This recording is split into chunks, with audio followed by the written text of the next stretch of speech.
Mag wins. Fanboy fatality.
Tonight's the night. And it's going to happen again and again. There is a great disturbance in the Force. I have felt it. It is unavoidable. It is your destiny. That's right, ladies and gentlemen, we are live. It's time to rock and roll. It's MAGGCAST time, baby. Let's go. What's up, ladies and gentlemen? How you doing, everybody? I hope everybody is all well, and welcome to another edition of MAGGCAST. And I know you guys heard my new soundbite in there. I was going to save it for later, but I'm like, you know what?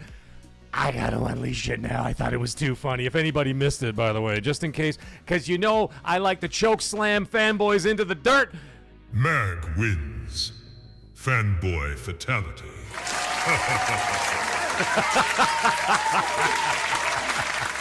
Oh, man. Hey, man, we're going to have some fun tonight, ladies and gentlemen. Let me tell you something. I'm gonna admit something right off the top of the show. But before we do any of that, we got to get to somebody who actually has been missing from this chat for quite a while. But the son of a gun is back, ladies and gentlemen. Kung Fu Hot Dog has come in to start the show with a 50-pound. That's British proper money, ladies and gentlemen. And it's Kung Fu Hot Dog. Thank you so much, my friend. I miss you. I gave you crap on Monday on XNC because I'm like, where the hell are you, dude? You haven't been on my show in a minute.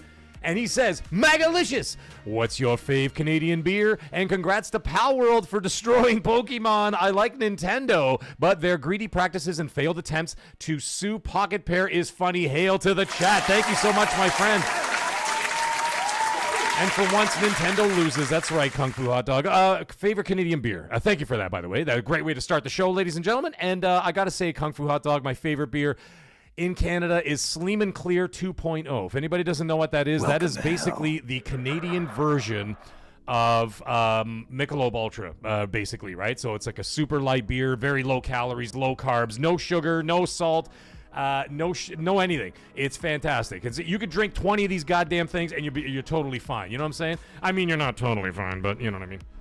You're better than you would be if you drank like 12, like, let's say, Stella Artois, and then, you know, they find you 3 days later in a ditch half naked, you know, having your toes licked by a goat or something in, like, Belgium. I'm just saying. So, you know what I mean? It's that kind of thing. So, yeah, Sleeman Clear 2.0 is my favorite Canadian beer. There you go.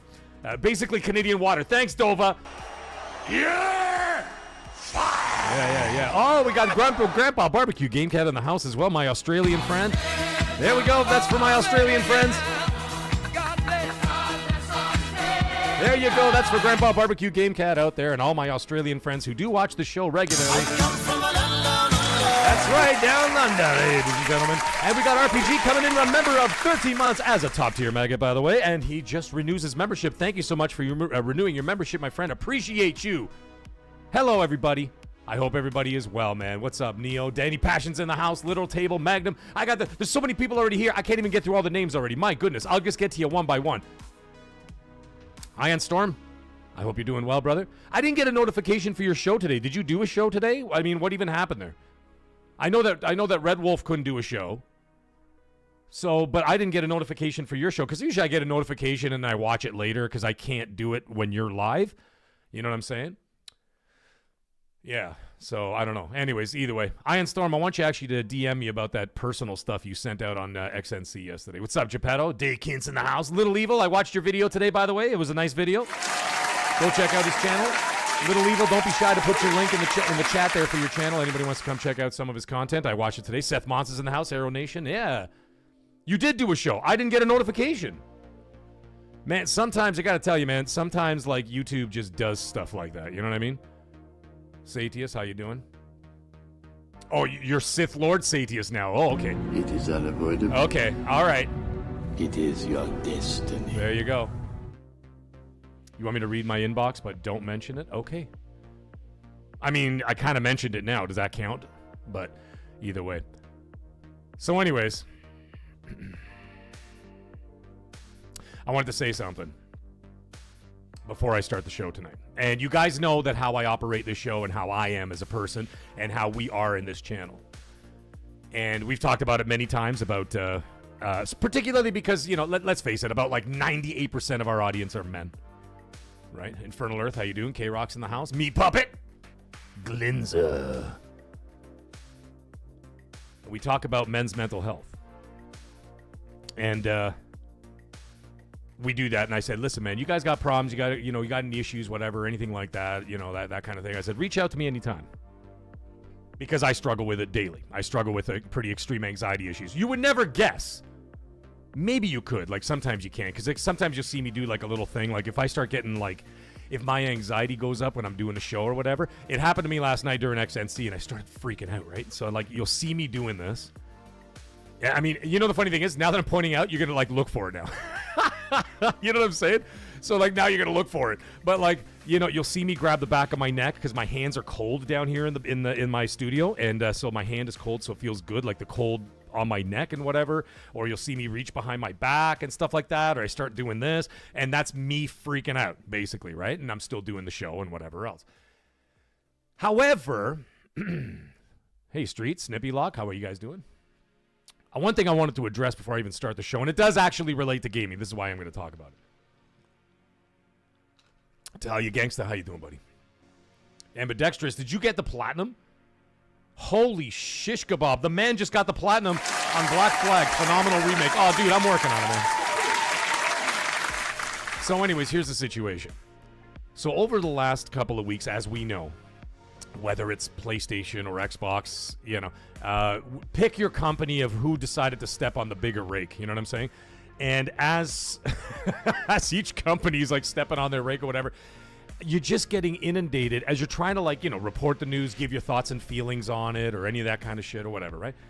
And what ends up happening is that you get just inundated by people just freaking out on you and just going, talk more about Sony, talk more about Xbox, you're gonna do blah blah blah, you need to do this, stop using so much of this, stop that. And you know what happened, man? And usually that stuff doesn't get to me. Usually I'm like, nah, man, no, we're not doing this, right? So, like, you just kind of brush it aside. You're just like, whatever, man, it's just noise. It's internet noise, right? Like, you know, people freaking out and all that kind of stuff, right?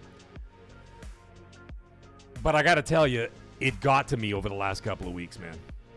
And I haven't done as many videos as I normally do. Usually, like, I mean, I do minimum a video a week plus my live streams. Obviously, I do MAGGCAST. Now, you guys know how summer goes, man. Like, summer is like, you know, there's stuff going on every 2 days in the summertime, right? You got a barbecue this day. You got a concert that day. Tomorrow, by the way, I ain't drinking nothing tonight, folks. You know why? Because tomorrow we are going to Motley Crue. My wife and I are going to Motley Crue tomorrow night. Opening for them is going to be Tesla and Extreme, so it's going to be an 80s metal night. So, yeah, we're going to go see that tomorrow at the Bud Amphitheater in the city. Yeah, so, like, you know what I mean? Like, there's always events and stuff going on. So, but I still always do my shows. I always do my live streams, and I usually do about one video. Usually I do about 2 videos a week, but lately I've been only doing 1. And you know what happened, man? Is that people were getting to me, and I normally don't let that happen. I'm usually pretty good with that stuff, right? I'm just like, you know, you block, because as a YouTuber, you have to block it out. You know what I mean? You have to just be like, listen, man, this is my path, this is where I'm going. But then you know what started happening? I started self-doubting. And when it came to it, I'm like, I'm scared to make an Xbox video. I'm scared to make a PlayStation video. And normally I'm not like that because I told you guys on the channel, I said, I don't care. I'm going to do what I'm going to do, and you're either on this train or you're not on the train. That's all there is to it, right? But man, sometimes even the strongest, it can still get through that armor, and it did. So I'm not going to lie to you guys. Like I said, I never will lie to you guys, and I told you I would never lie to you guys. And I'm like, it got to me, man. So I'm like, be sitting right here in front of this monitor by myself in the dark, staring at this empty screen, going, I don't want to do this. I don't want to do this. I don't want to talk about this. You know what I mean? And it got to me. Well, guess what? Fuck all that shit. Done. I'm not doing it. I don't care. I don't care. If people don't like what I got to say, then they can just leave or stay and appreciate it. Because you know what I do? I keep the door open so that if I disagree with you or you disagree with me, you can tell me in the chat. And be open about it. Say, nah, Mag, I don't agree with this or whatever, and this and that, whatever. Do all that kind of stuff. It's totally cool. And good conversation is cool. And that's how I always been. But sometimes, once in a while, there's just that, like in the Two Towers, when the elves are shooting down from from Helm's Deep, and they're like, and then Aragorn is speaking in Elvish. He goes, there's weakness under the orc's armor, the Uruk-hai's armor, right by the armpit.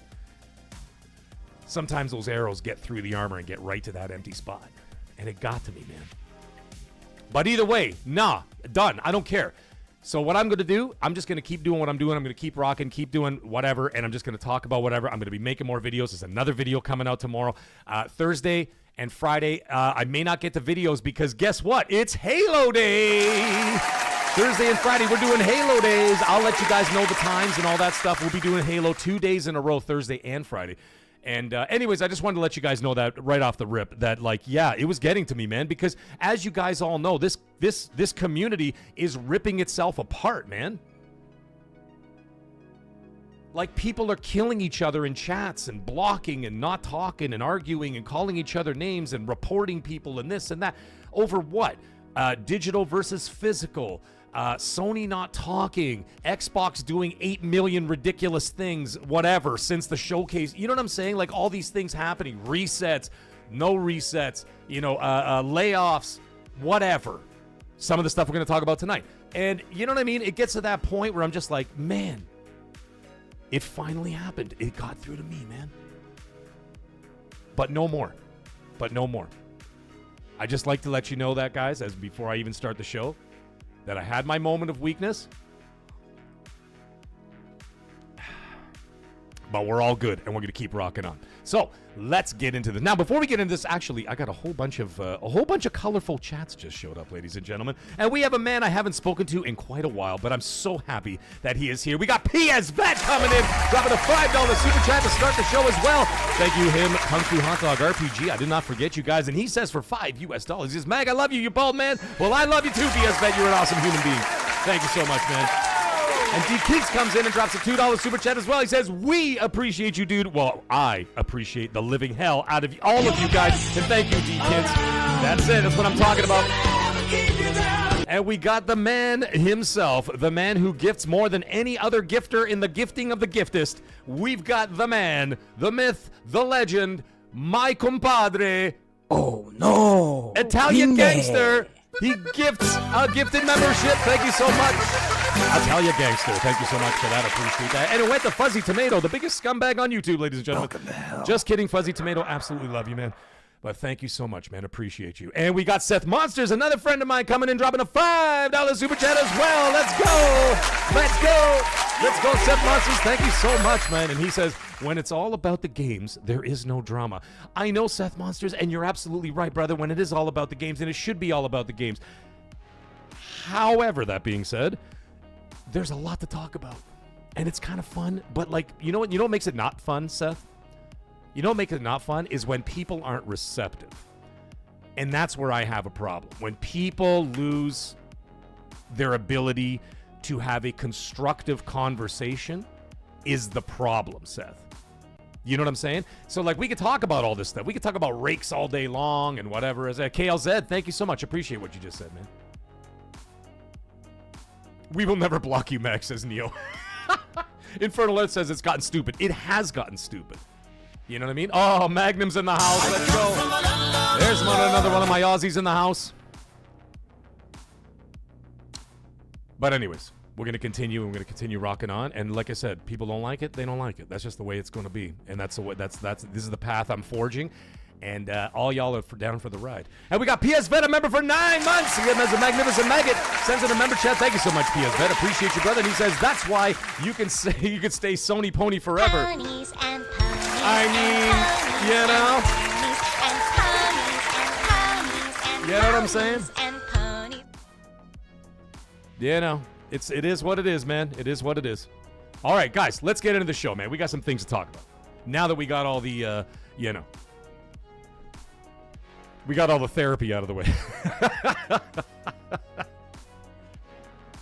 Oh, my God. Satius comes in and gifts a member as well. Let's go, Satius. Thank you so much. Beat the Cheetah got it. All right. Make sure you guys thank whoever gifted you the member. That would be Italia Gangster and Satius. Appreciate you guys. Thank you so much. Let's start with Sony. PlayStation.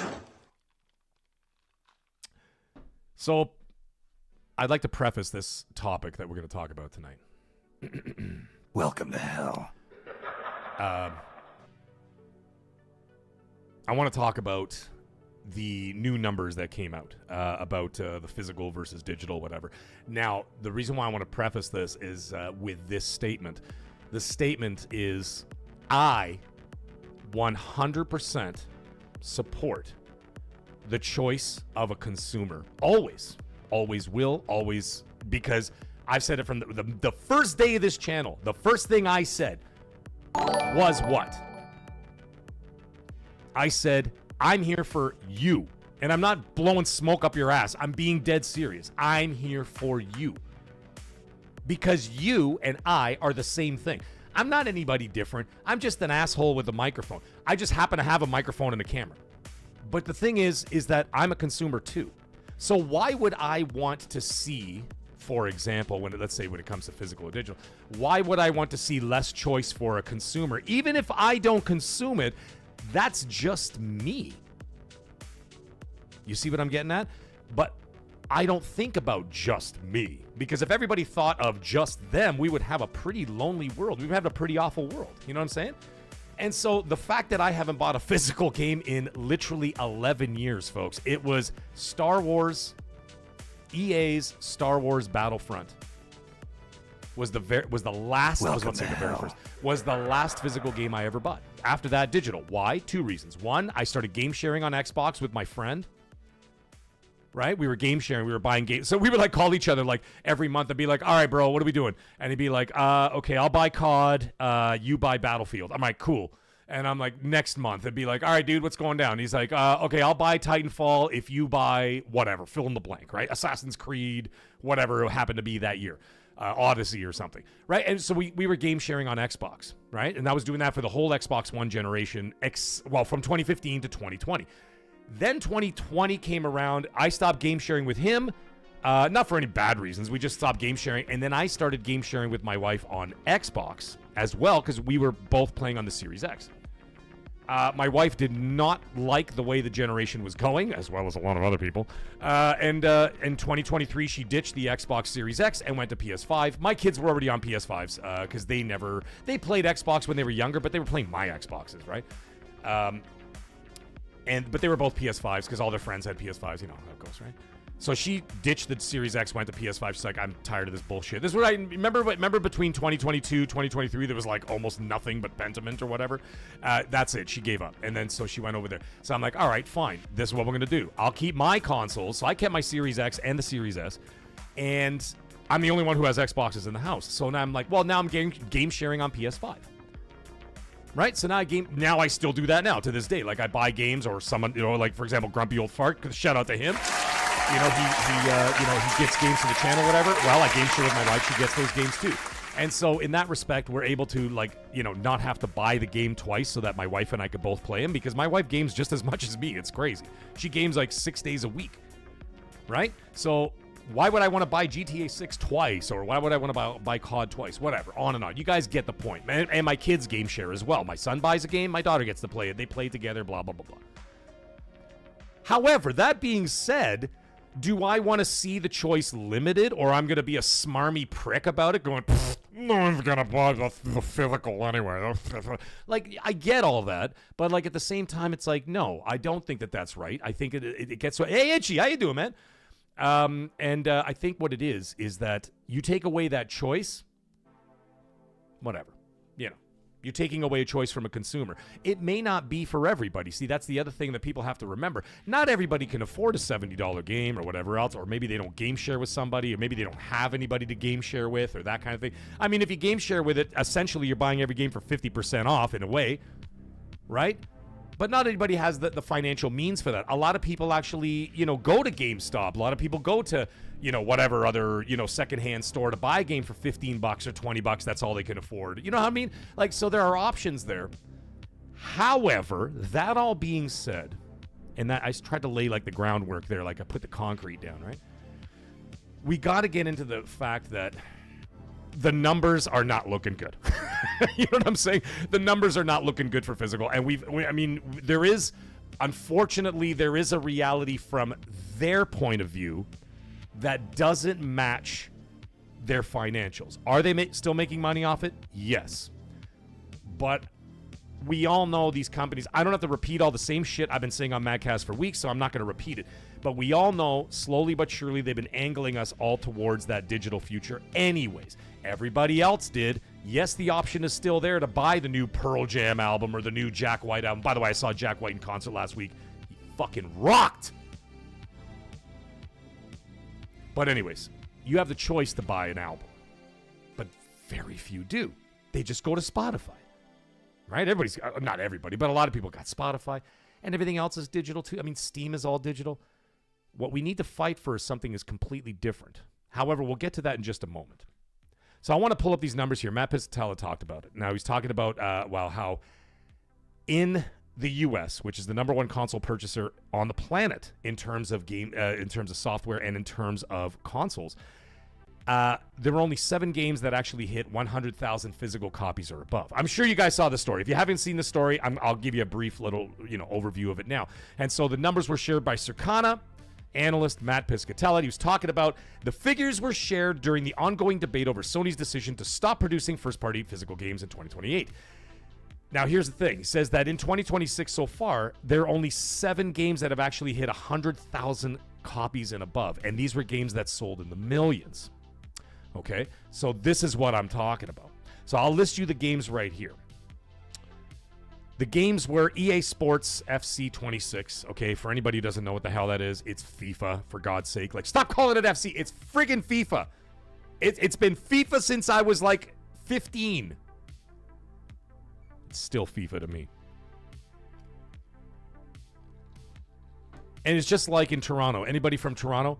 It's still called the Skydome. It ain't no Rogers Center. It ain't no Scotiabank Arena. It's the Skydome, okay? FIFA was the one game. Resident Evil Requiem was another game. 007 First Light, Crimson Desert, Ghost of Yotai. Those were the biggest selling games on the PlayStation that had physical, and I'll give you the percentages.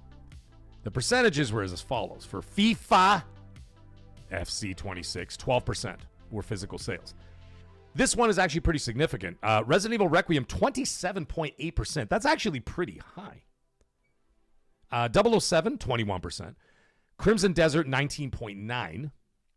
And Ghost of Yotai is the highest amongst... Now, this is on PlayStation, by the way. I'd like to point this out. This is on PlayStation specifically.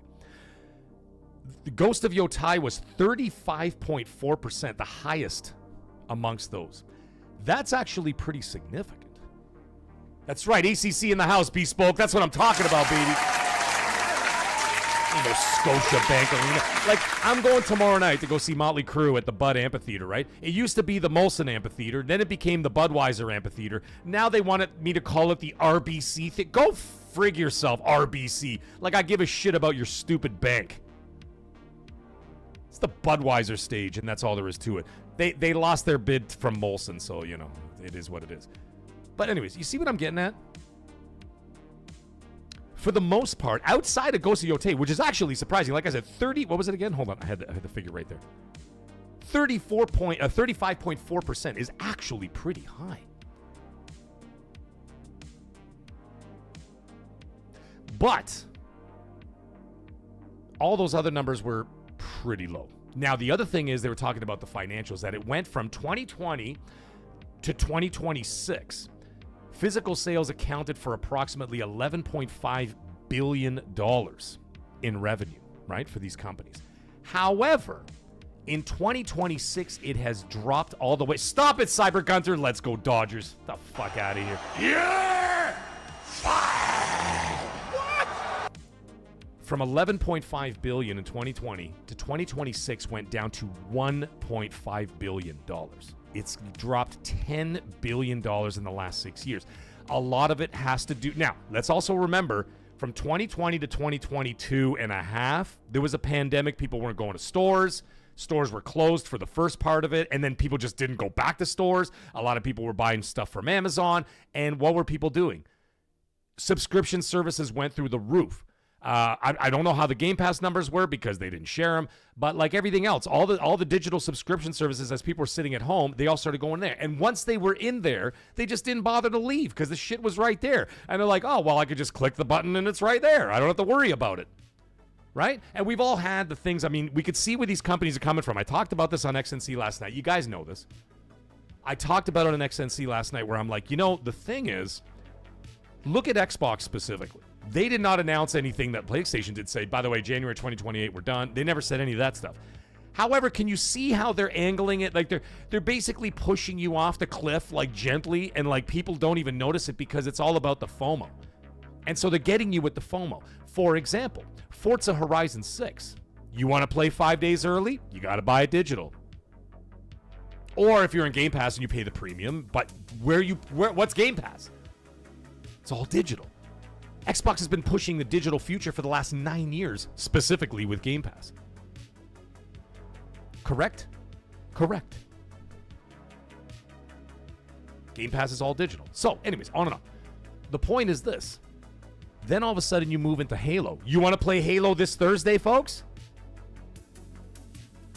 It's not tomorrow, Father. Oh, Father Alex is in the house. Ladies and gentlemen, the man of the cloth is here. The man of the cloth. The way of the Lord. Father Alex is in the house, ladies and gentlemen. Make sure you say your prayers, eat your vitamins, and always go to confession at least once a month. What's up, LFL? How you doing, man? Hadouken! Sorry, there's a guy named Hadouken in the chat. Every once in a while, people think, like, is this guy crazy? I mean, I'm crazy, but I mean, like, they're like, why does he do that every show? It's because of Hadouken. Hi, team leader. How are you, man? Nick Hulk is in the house. So here's the thing. You want to play Halo this Thursday? You can't play it physical. You got to buy it digital. Right? If you want to play it this Thursday. If you want to wait till next week and get your physical, but, God bless. But I'm saying you see what I'm getting at? Get to Gears of War. You want to play Gears of War, the campaign, not the multiplayer, but you want to play the campaign 5 days early? Then you got to buy digital. Oh, sorry. You want to be part of the beta? You got to buy the digital. You want to play COD, the campaign, 5 days early? If you notice, by the way, every game I've said is owned by Xbox. You want to play COD 5 days early, the campaign, and you want to be part of the beta? Well, you got to pre-buy it now. You got to pre-order it now. And then you can get in the beta. I don't know if anybody knew that. I'll do like a little announcement here. But August 21st, you can get into the betas for Call of Duty. Exactly, Hadouken. Sony's pushing the all-digital future not to benefit you. This is all based on profit. Yes, but what I'm getting at here is that Microsoft, I'm just pointing out Microsoft right now, is no different. They're doing it without telling you. You know what I'm saying? Between Game Pass and all the early access to all their hot games that are coming out, they're literally saying, if you want all this awesome early shit, you got to buy a digital. You want to play the Call of Duty beta, you got to buy it now. You got to buy a digital right now, and then they'll give you a code for the whatever. They'll give you a code for the beta. See what I'm getting at? So now the thing is, you're going to have someone, let's say, who's like total diehard, like let's say Gears fan or whatever, and I'm like, oh man, how the hell can I wait 5 days? I mean, some people will. Some people will. Hadouken's going to wait. But like, imagine, every time you turn on YouTube and for the 5 days leading up to the release of Gears of War E-Day, and you're sitting there waiting for fucking Amazon to deliver your stuff. You're like on the porch like this, and everybody's been playing it for 5 days online. You're gonna have to just avoid YouTube for 5 days, which is fine. If you have the fortitude to do that, God bless you. But I'm saying a lot of people will be like, oh, hell with that. I'm not waiting while everybody else is playing. That's crazy sauce. You know what I mean? Can I get a side of crazy sauce, please, ma'am? That'll be $1.99. Okay, that's fine. Give me 2. And a medium Coke. They're not going to wait. And Microsoft knows it. PlayStation knows it. EA knows it. Ubisoft knows it. Rockstar damn well knows it. Seeing that their game is entirely digital. Cheat. I didn't see anybody refund their GTA 6s, right? So they know. And the thing is, for everybody that they're going to lose in the end, they got everybody else by the balls. They know it.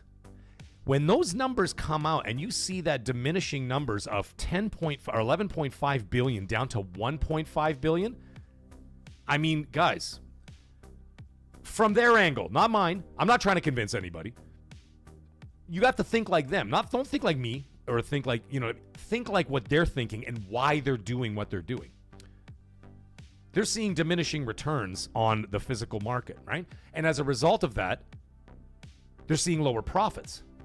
Now, of course, remember when we were all sweet summer children and we thought that digital games were going to be cheaper because they didn't have to package them and all that shit?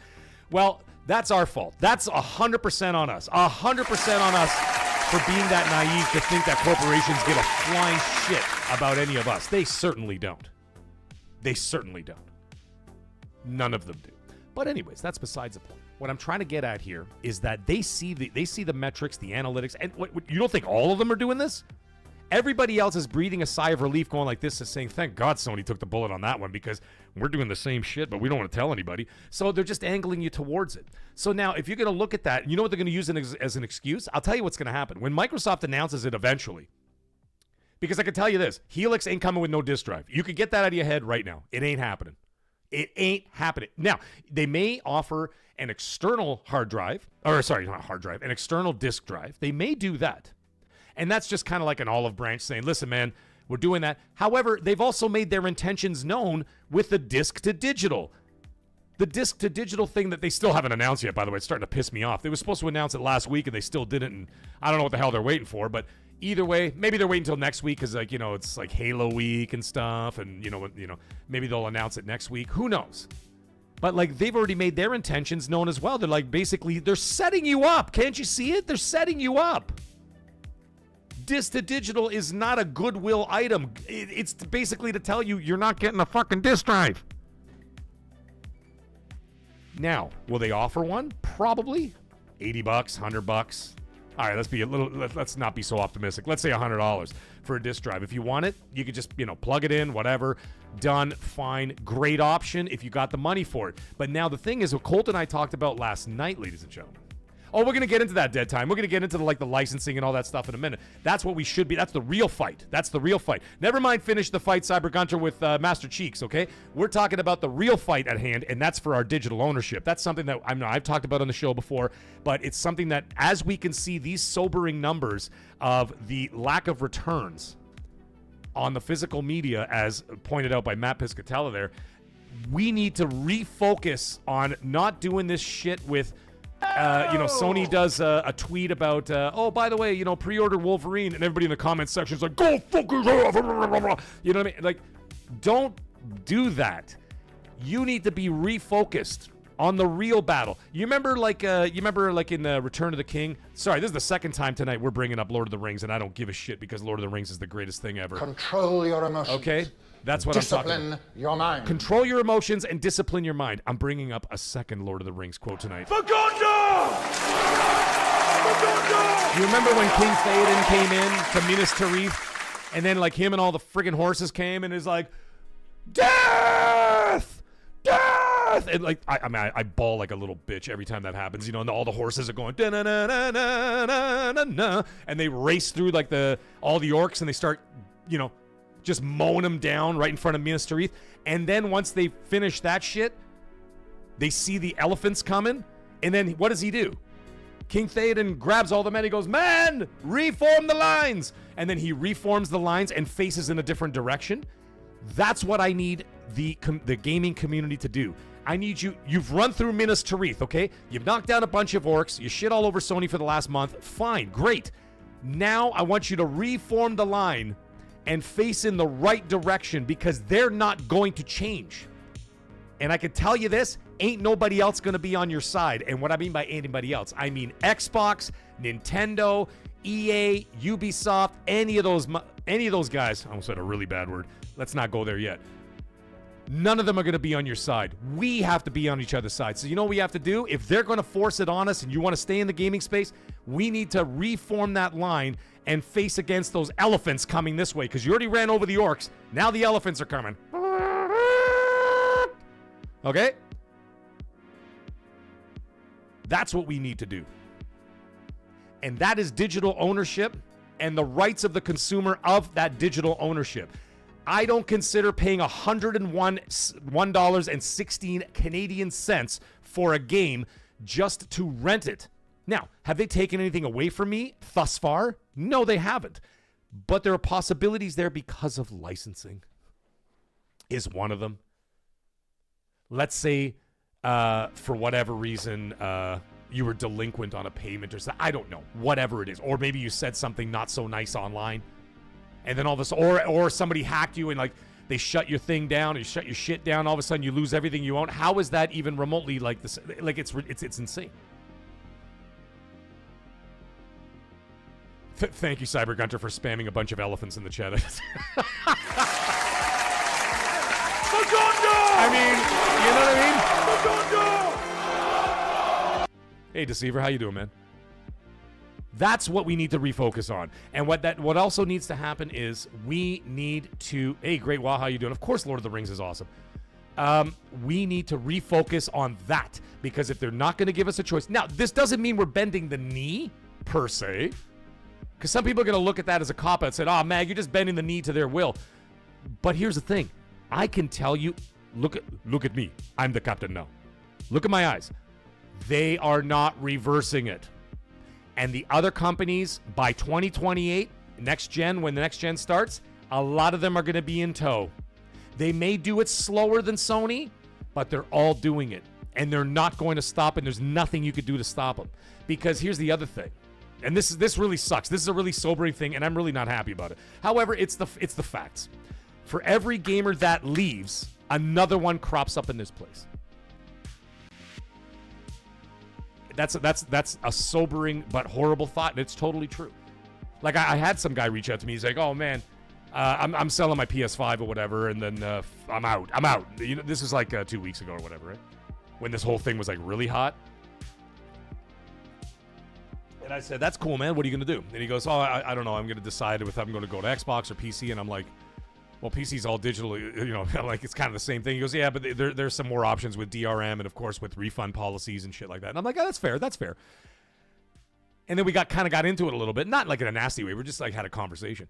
And then I was like, you realize something, though? I said, you know, you're selling your PS5, right? And he goes, yeah. I go, you realize you just replaced yourself with another consumer, right? And that's why Sony don't give a shit. And that's why Microsoft is eventually not going to give a shit. And Nintendo won't give a shit. And EA won't give a shit. And Ubisoft won't give a shit. And Rockstar won't give a shit. And on and on and on.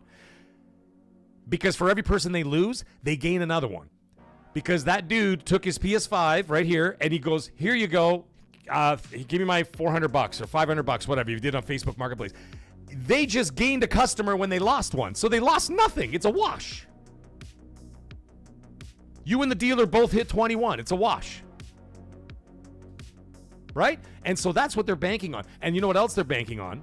Is that a percentage of those people who are pissed off, they're just going to conform and to be like, well, what am I going to do? Stop gaming? And so they just stay in there anyway. Because all their friends are going to be like, don't be such a pussy, man. Get on COD and just buy the stupid thing. You know what I mean? Like they're on the phone with their friends or whatever. They're like, dude, we're all playing COD. What are you doing? Sitting at home crying? And they'd be like, oh. So people are going to conform, and they know that about 75 to 80% of those people are going to conform and go right back there anyway. However, does that mean I'm not going to support the option that I want for consumers? Because, again, I'm a consumer. I don't consume physical media anymore. However, do I want to see that option go away? Absolutely not. Ridiculous. I do not want to see that happen. But there are realities. And the realities are they're not going to give us a choice. When Matt Piscatella gave us those numbers earlier today, Was it today or yesterday? I can't even remember. The problem is giving us those numbers mean they already know those numbers. And everybody else sees those numbers. And they're just going to be like, yeah, okay, well, people will whatever for a bit. So that's why we need to, like I said, we need to reform the line and face those elephants storming Minas Tirith. And we got to refocus on what the real battle is. And the real battle is, first of all, this is unfortunately, the way I see it, is not just a Sony inevitability. I think it's a gaming industry inevitability. And we need to refocus on our rights as a consumer and what we pay our money in. I'm not renting these games for $100 friggin' dollars. GTA 6 cost me $160. That's not a rental. You know what I mean? So we need to do that. Now, before we carry on, I got to catch on about a whole bunch of stuff that came in here, ladies and gentlemen. And we've got my friend, actually, Grumpy Old Fart. I just mentioned him earlier. Grumpy Old Fart comes flying in. Grumpy Old Fart, you're amazing, man. He drops a $5 super chat, and he just sends a super sticker. Thank you so much. That says incredible. I mean, it could have also said magnificent, Grumpy Old Fart, but thank you so much. I appreciate you, man. And Emperor Hound has renewed his membership as a top-tier mag, and let's go. Rare achievement unlocked from him. And with that, Emperor Hound also sends in a member for 7 months, sends in a member chat as well. Let's go. It's a top-tier maggot, I'd like to point out, ladies and gentlemen. And he says, thank you, Emperor Hound. Love you, brother. And he says, how I'd let that sub lapse. Oh, hell no. Had to resub. Thank you so much, my friend. Love you, man. And he says the same thing. Oh, man, it's a love fest in here, folks. And he says, love you, Mag. Keep up the good work. I'll be back to content creation soon. You better. You better. But thank you so much, Emperor Hound. Appreciate that, my friend. Thank you so much for all of that. And I think, actually, for the time being... No, we got another one. We got Bespoke coming in, dropping a $20 super chat. Let's go. Bespoke. I hope your headphones were turned up really loud for me screaming. Welcome to But hell. I mean, mind you, I scream all the time. What the hell are we going to do? And Bespoke for a 20 Canadian dollars. He sends... Another issue with discs is oil prices continuing to rise. Oil is the key ingredient to make plastic. True story. Not only is manufacturing getting more expensive, but shipping them as well. Are people willing to pay $150 for physical? Good point, Bespoke. And thank you for the $20 super chat, man. I really appreciate you, brother. Thank you so much. And yes, he's absolutely right. There's going to be a lot of realities that are, some of it they're going to utilize as an excuse, saying, well, it's getting too expensive to do this and do that, whatever. Now, the thing is, they could also say the same thing, as Bespoke said at the end of his super chat there. He says, are people willing to pay $150 for physical? Now, that's a question I'd like to ask because, like, for example, you can't get, like, I know some people who collect vinyl, and I'm not talking about old vinyl. They'll buy new ones, but the new ones are very expensive because you're paying for a premium product that's not widely available. You can't walk into friggin' Walmart and they have, like, a whole wall of LPs, at least not my Walmart. And they certainly don't have them at Best Buy or anywhere else. It's like, you know what I mean? Like, you've got to special order that shit. Like, I know Jack White's new album came out. Again, I saw him last week in concert, so I was checking out his new, he dropped a new album called Ghost Charlotte or something. I think it's called like that. Let me see what it's called. Hold on, I got it right here somewhere. Frozen Charlotte. So Jack White's got a new album called Frozen Charlotte. Now, Jack White is big on the LP thing. He loves the old school shit. You know, like, I went to his studio, by the way, in Nashville. God damn, it was so dope. Like, just to walk into his studio and, like, he actually records his vocals in an old school phone booth. Like, the phone booth is in the studio. He puts himself in the phone booth, closes the door like Superman, and he sits there and he records all his vocals inside a phone booth. It's so dope. But anyways, he sells LPs of his album, Frozen Charlotte. Do you have any idea how much it costs? A hell of a lot more than $20, I can tell you that much. Right? So there could be an option for, like, let's say the other companies, Bespoke, because PlayStation's made their stance firm. They're saying, no, we're done. We're done with it. It's over, like, whatever. But if the other companies want to do it, like, hey, you know, you want to buy whatever, then, you're going to have to pay a premium for it. But here's the other thing. The third-party developers, by the way, who haven't said absolutely sweet piss all about this situation. Have you noticed nobody's pushed back? I mean, is that a coincidence? Did you happen to notice, like, EA going, hey man, Jedi Survivor 3 was gonna be on physical, you son of, you know? They didn't say anything. You know why? Because they're all looking at Rockstar. And they're going, Rockstar just pre-sold 50 million copies of GTA 6, digital only, and nobody said shit. Black Ops 1 and 2 with no upgrades whatsoever. By the way, big L for like Activision. Fuck them. They could have made $1 million. They could have made $1 billion. Could have made $1 billion off that. Laziest thing they could have done was just do a straight port. They could have repackaged that thing. They could have sold it for Xbox, Steam, and PlayStation, and actually Nintendo Switch too, because it's an older game. It would have been just fine to be able to port to Nintendo Switch. 4K up to 120 FPS if you got a monitor or TV that can handle that, you know, smoothed out graphics, whatever else, you know, sound remixed or something. You put a team of friggin' 20 guys on it, or, you know what I mean, 20 people on that, and you have them do that, just jazz it up a little bit. They could have repackaged and sold those for all the systems, and people would have bought it on Xbox, Steam, and PlayStation, and Nintendo, no problem. They would have done it. They could have made $1 billion off of that. But what did they do? They put these ports of a PS3 game with no upgrades whatsoever on the PS5 and the PS5 Pro, and it crashed the store. That's what these the third-party developers and publishers are looking at. And that's why they're not saying anything. Now, here's the thing. Think about this.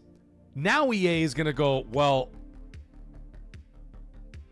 you know, when Jedi Survivor 3 comes out for PlayStation 6, we can't even make a physical anyway, because it's not coming with a disc drive. My PS5 Pro doesn't have a disc drive, right? And it doesn't even have a disc drive. The Helix, I can almost guarantee no disc drive is going to be built in there. Not a chance. Not a chance.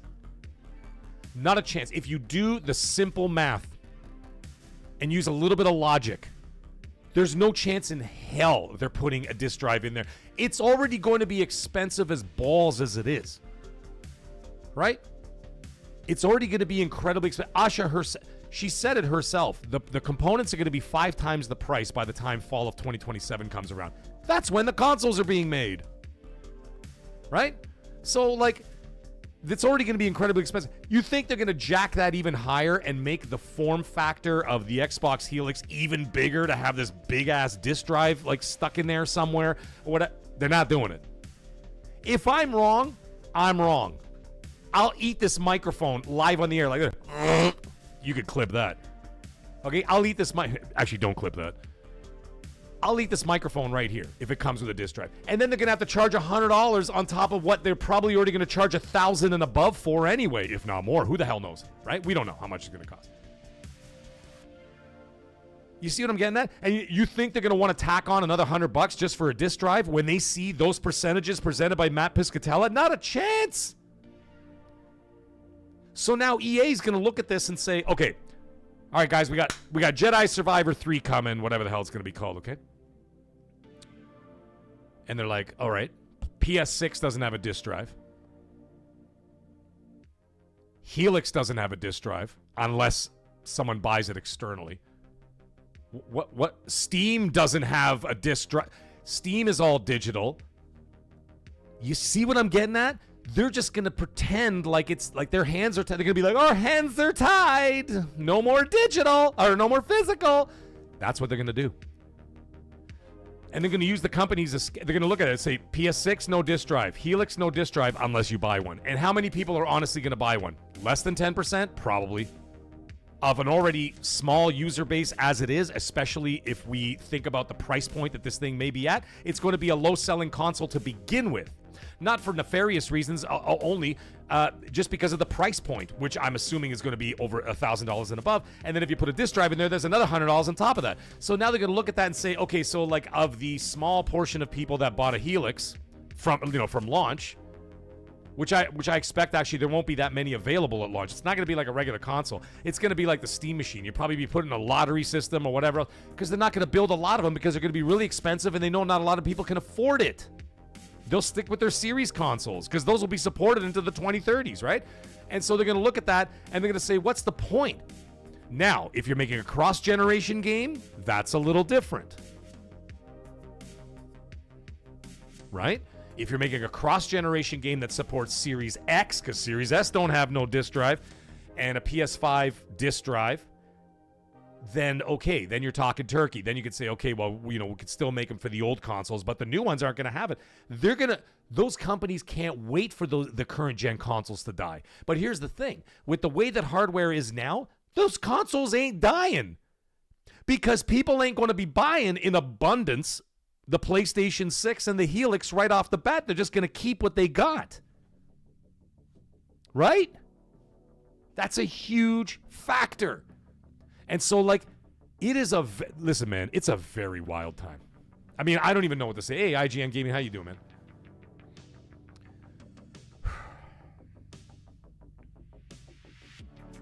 It's a wild time.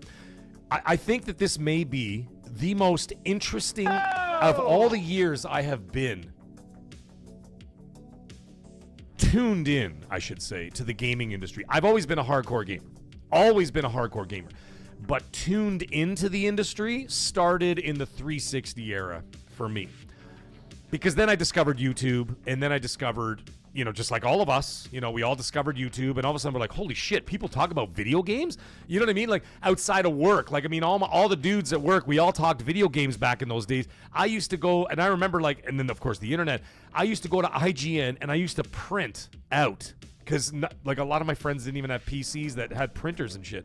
So when IGN, which was basically, there was only IGN at that time and maybe a couple of other, maybe like one other site, when they used to do like their game reviews, I used to print them out on my dad's computer, right?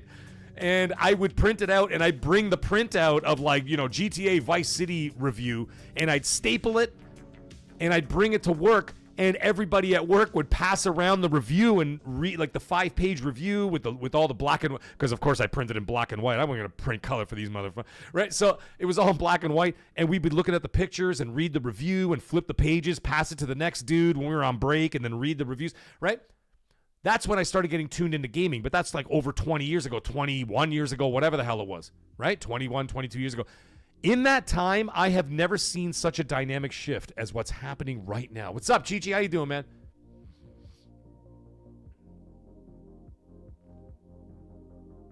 Chi-Chi, I'm going to bring that up in a second because you bring up a good point, and that's what I'm talking about when it comes to our digital rights. We're going to talk about that in just a second. I have never seen such a wild metamorphosis of this industry in all those decades I've been following it. I've been gaming for 48 years. That's disgraceful. But never have I seen such a shift as it's happening now. We've seen trends where it's like, okay, people move from the arcade to the home and whatever else, and then from the home back to the arcades, and then the arcades, and then home started to pick up with the PS1. The home took over with like the Atari 2600, and of course the NES is what changed everything after the Atari crash and this and that. But it wasn't like these huge dynamic shifts in like customer behavior. The arcades were still doing well into the 90s and all that shit, and then the home market started to pick up, and then people started to stay at home, and then whatever. But never have I seen such a change as I see now, and it's insane. So we gotta say, folks, this is crazy. And I mean, it's not like the best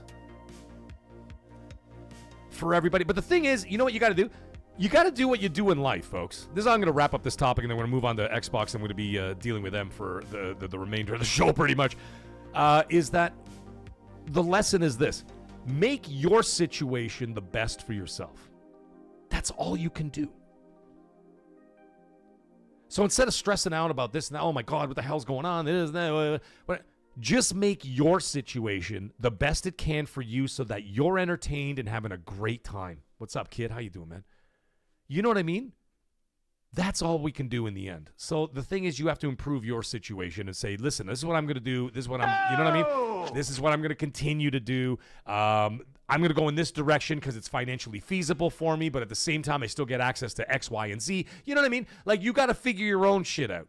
And you got to figure out what's right for you, what makes you happy, because this is not a job for everybody. This, like, what I do on YouTube, that's a job. But gaming is not my job. It's part of my job. But, like, YouTube is my job. But gaming is a part of it. But the majority of my gaming time is for enjoyment and fun and excitement. And, like, you know, there's some days when I get up and I got nothing going on. I got, you know, I got a full day off or whatever, and I'm like, I get up and I'm like, woo, like I'm rubbing my hands together. I just want to get, I want to get up, brush my teeth, get dressed, and race downstairs and turn on, AC Black Flag. Because I know I'm like, ooh, I'm gonna go check out that island, and I want to see what's going on over there, and I'm gonna work on this trophy, or I'm gonna work on this achievement because I'm, I like to do that stuff. You know what I mean?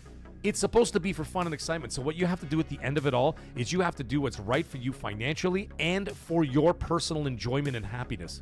Don't worry about everybody else. Worry about yourself and what makes you happy. I see someone, a cat uncle in the chat. He says, I'll keep my PS5 until 2028 and just stop playing games. Really, I have other hobbies and spend money on. Hey, that's fine.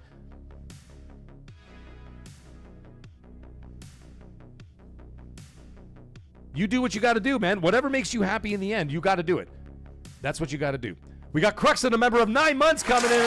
Magnificent Maggot. Thank you so much, Cruxton, and for all your support, man, for 9 incredible months. And he sends in a member chat. He says, greetings, Mag, and everyone. Yes, let's go. I know, Nefarious, we've been beating this dead horse for months. Yes, I'm only bringing it up again. The only reason why it came up as a topic again, Nefarious, is because of the new figures that came out from Matt Piscatella from, what's it called there? What the hell's this thing called? Why can't I think of it? Circana. The Circana analyst. He came up with these new figures today, man. Mike, the TV, how are you, man? If I don't say hi to everybody, it's just because the chat is actually moving pretty quick, man. Hiro Jackson. I can't catch everybody. Salza, how are you? And Bespoke comes and drops another $20 super chat, ladies and gentlemen. That's 2 in one night. The man is a maniac. Bespoke EP. Thank you so much, man. You unlock a rare achievement for two super chats tonight, both for 20 Canadian dollars. Thank you so much, my friend. My goodness. And he says, for 20 Canadian dollars. He says, I think Xbox is delaying the disc to digital announcement because it means that 24-hour online check-ins will be required, or else how can your license be... Whoops, the mouse was in the way. It goes, or else how can your license be relinquished if you sell? I think they are just letting Sony burn longer. I think you're... Okay, yes, I agree with that. About them letting Sony burn longer because it saves them, because they got their own rakes they're jumping all over. So like they're doing their own thing over there. We're gonna get into that in just a minute. But I'm not sure about the details about the 24-hour online check-ins and how can your license be relinquished if you sell. I don't know, dude. I don't know how that's all gonna work. But you know what's gonna happen, Bespoke? What they're gonna have to do, dude, is they're gonna have to, when they come out with this, they have to be as clear as crystal and let everybody know exactly what the hell is going on and not be all weird and have Matthew Ball say one thing and then have Booty Cheeks say, you know what I mean? I can't have Booty saying one thing and then Matthew Ball saying another thing and then Gandalf saying another thing and then Asha Sharma saying another thing. Asha Sharma wins. You know what I mean? Fatality. You know what I mean? We can't have Satya saying, oh, well, we're doing this. Satya Nadella. You know what I mean? Just one fucking person. Say it and just lay it out nice and clear and nobody else talk. Everybody go drink your fuckacinos in your $5 million office and don't say a word. One person. Say what's going on with the disc to digital. Tell us how it goes and just leave it the F alone. But make it clear and concise for the consumer and let everybody know exactly what's happening so all questions are answered. To hell. That's it. That's it. That's all I'm asking for. Not asking for miracles. I'm not asking for nothing else. Just keep it simple and let everybody know exactly what's going on. Anyways, we've got PS Vet coming and dropping another $5 super chat. Let's go! PS Vet Gaming with a $5 super chat. US dollars, by the way. Worth more than mine, I'll tell you that. Worth more than those Canadian pesos, I'll tell you that. And he says, thank you so much, PS Vet. Love you, man. And he says, as much as we may bitch about it, the physical era is over, sadly. Everything is leaning towards digital only. Problem is Sony is very anti-return. Yes, and that's part of what I was talking about, brother. That is what we need to fight them on. We can't fight them on them changing their future. We have to fight them on our rights as a consumer. Be like, dude, if I buy a game that I thought was going to be awesome and it's a buggy, shitty mess, I expect to be able to have a return within 2 hours, very much like Steam, or you can go to hell. That's what I'm saying. They need to change all that. Now, the thing is, when Sony announced this, if they had intentions to do that, they should have said so right away. But instead, now they're sitting in this pile of, like, cow dung, and they're just sitting in it. And they're not saying a damn word, which is ridiculous. They should have been. Now, they don't have to be as hardcore as Xbox and tell, really, do like a podcast where they have to sit there and talk for 2 hours. Just lay it out consistently, clear message. That's it. You know what I'm saying? That's it. That's all I'm asking for. It's not that hard, man. It ain't that hard. What's up, Blue Marvel? How you doing, man? Thank you so much, PS Vet. I appreciate you, brother. Super much. And we got Glinzer coming in, dropping a $5 super chat. Let's go, Glinzer. Thank you, Glinzer. Appreciate you, brother. With a $5 US. He says Dreamcast Crazy Taxi had locations and music digital versions didn't. Interesting. There you go. Digital future equals we lost a license or someone griped about it, so it's out. Yes. Well, there you go, man. Glinzer, you were 100% correct. And that's going to be an issue. That licensing thing is going to be an issue. Thank you for the $5 super chat, brother. Appreciate you very much. And yes, that's a situation. And Danny Patchy comes in, drops in a $2 super chat as well. He says, Meg, let's go. Please check your DM if you can. I'm checking it right. Oh, there you go. Danny Passion.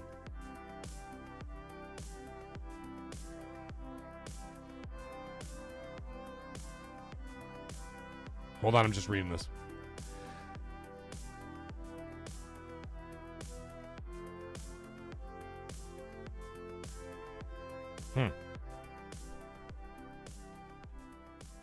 We'll get into that later, Danny Passion. I know everybody in the chat's probably sitting there going, "What the hell was that? What kind? Should I do this? Should I do this?" I do have something to talk about a little bit later, but I'll leave that up to you guys. Thank you for that, Danny. I'll leave that up to you guys how you feel about the entire situation, but I got some other stuff I'm going to talk about a little later in regards to something that I kind of touched on last week in regards to Coalition, and someone actually reached out to me because they listened to the show, and I was blown away. I'm like, oh, shit, I didn't realize. Never mind. Fill in the Redacted listens to my show, which is actually pretty embarrassing because I'm like, I say some pretty nasty stuff on this show. You know what I mean? But I'm like, hey, it is what it is, man. Beast Mode, how are you? And we got LePedro! LePedro!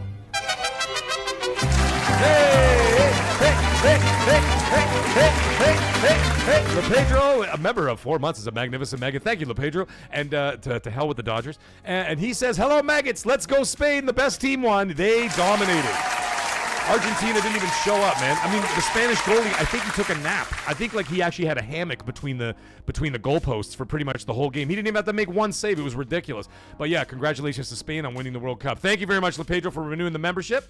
And we got Josh Duckwall, a man who I haven't spoken to in a long time. How you doing, man? He's a member of 7 months. He's a top-tier maggot as well. Thank you so much. And he says, what's up, Mag? As always, hope all is well for you and your family. Stoked for Halo Campaign Evolved since I've never played the original. Yeah! Oh, Josh Duckwall's never played the original. Well, guess what? I think that if the man is free, I think Josh Duckwall will have to play. As a top-tier maggot, he gets first choice.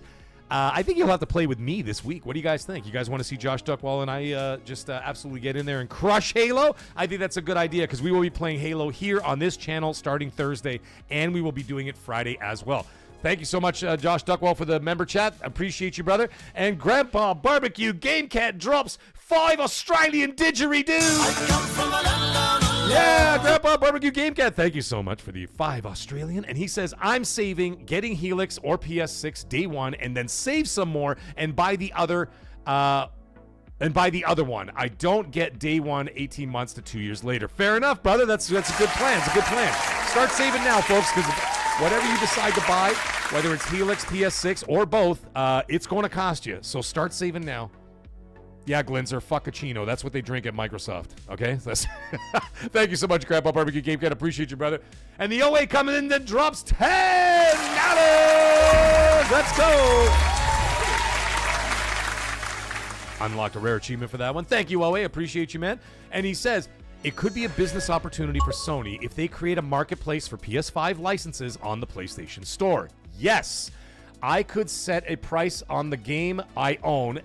They get a cut, I get money for another game. Dude, that's an option. That's a good idea. You see, this is what I'm talking about, folks. So instead of screaming, thank you, OA, I appreciate you, and I'm going to bring that up. Thank you that this is the thing. Like I said, instead of screaming into the void like a bunch of lunatics, we have to start thinking of solutions if you're going to stay in that space. It's not surrender. It's not bending the knee.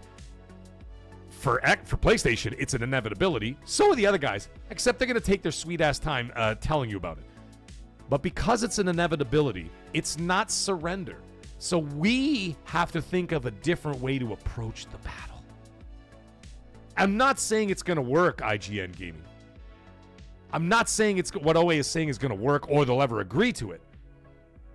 I'm just saying that's how you start the conversation. You see what I'm saying? You put ideas out there so that we can have a constructive conversation and say, hey, this is what would be a good idea or whatever else. They'll listen to metrics if a lot of people are talking about it. Because now if they're pushing an all-digital future, then it could be like, okay, well, what are people saying? Right? I know they wouldn't do that, Hadouka, but I'm saying, I'm just saying that what he's getting at is at least it's constructive. Whether it's realistic or not is another conversation. I'm just saying at least it's constructive that we're coming up, like that is an example. Licensing is another one. Refund policies in terms of timing is another one. Those are all things that we need to explore. Funky Playbox, how are you, man?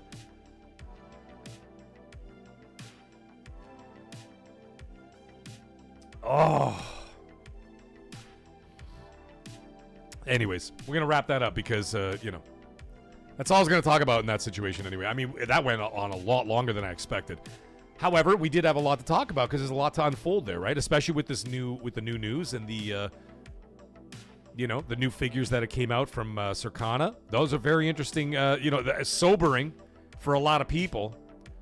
It's sobering, and it's like I said, instead of being down on it or getting angrier about it or whatever, they're not going to change it. So the best thing to move forward is now to make amendments to their policies. That is what we have to do. Deceiver, comment of the night.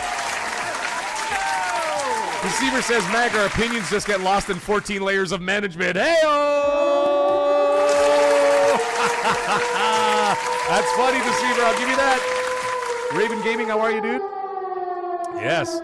Oh my goodness. Oh my goodness. Ladies and gentlemen, the man has dropped a third $20 super chat. Bespoke EP is out of control. That's 3 super chats tonight for $20. Thank you so much for a grand total of $60. Bespoke, you're out of control tonight, and thank you so much, man. Appreciate all of that. And he says, hat trick. There you go. You got the hat trick, dude. You got the hat trick. You got the hat trick, buddy. Thank you so much. Thank you so much, Bespoke, man. That's amazing. And he says, hat trick. Steam's refund policy was born. Okay, folks, you ready for this? Steam's refund policy was born because regulators forced them to. You see what I'm getting at here, folks? This is what we got to do. Due to AD. What the hell is AD?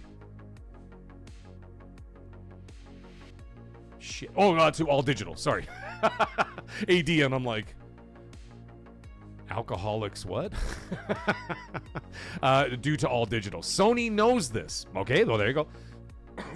He said, so I would imagine Sony will have an auto refund built into the store, and with stablecoin, everything will be instant. Yes, fair. Okay, fair. However, here's the thing, Bespoke.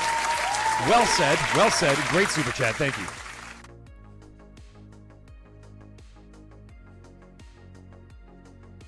Here's the thing. Then say it. Don't leave everybody in the dark. You know what I'm saying? Don't leave anybody in the dark. So if Sony knows this and they know they're going to have to do something about it, and they're going to have to mend these, like, for example, a refund policy, then just say that right away so it takes the edge off of the announcement a little bit. You know what I'm saying? I don't know. It's just an option. I don't know. It's just something. It's just. I don't know. It's just a thought, man. It's just a spot. Yeah, all digital. He did put it in the chat. Yeah, there it is. Yeah, Magnum. Magnum, what are you saying? Mag, do you feel better now? What do you mean? Anyways, thank you so much, Bespoke, for that. Thank you for the third super chat and the hat trick for tonight for Bespoke. Unbelievable. But anyways, that's a lot of good conversation, folks. And you know the great thing is about this conversation, especially from the people in this chat, because you guys are all awesome, is that I've already got some great ideas have been put forth in the chat instead of people screaming like lunatics and not using any critical thinking. They're actually coming up with solutions, ideas, and amendments, which is exactly what we should be doing. You know what I mean? That's all it is. That's all it is. That's all we're asking for. So that's great. That's great. Dizzy Delta, King 2003K. How you guys doing out there? Anyways, let's talk about something else, folks. We're going to move on to Xbox.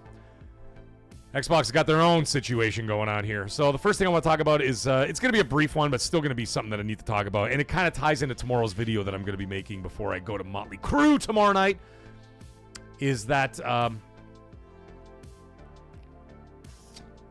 the mixed messaging thing seems to have creeped back into the conversation. And it boggles my mind that since Asha has taken over, whether for good or ill, depending on how you feel about it,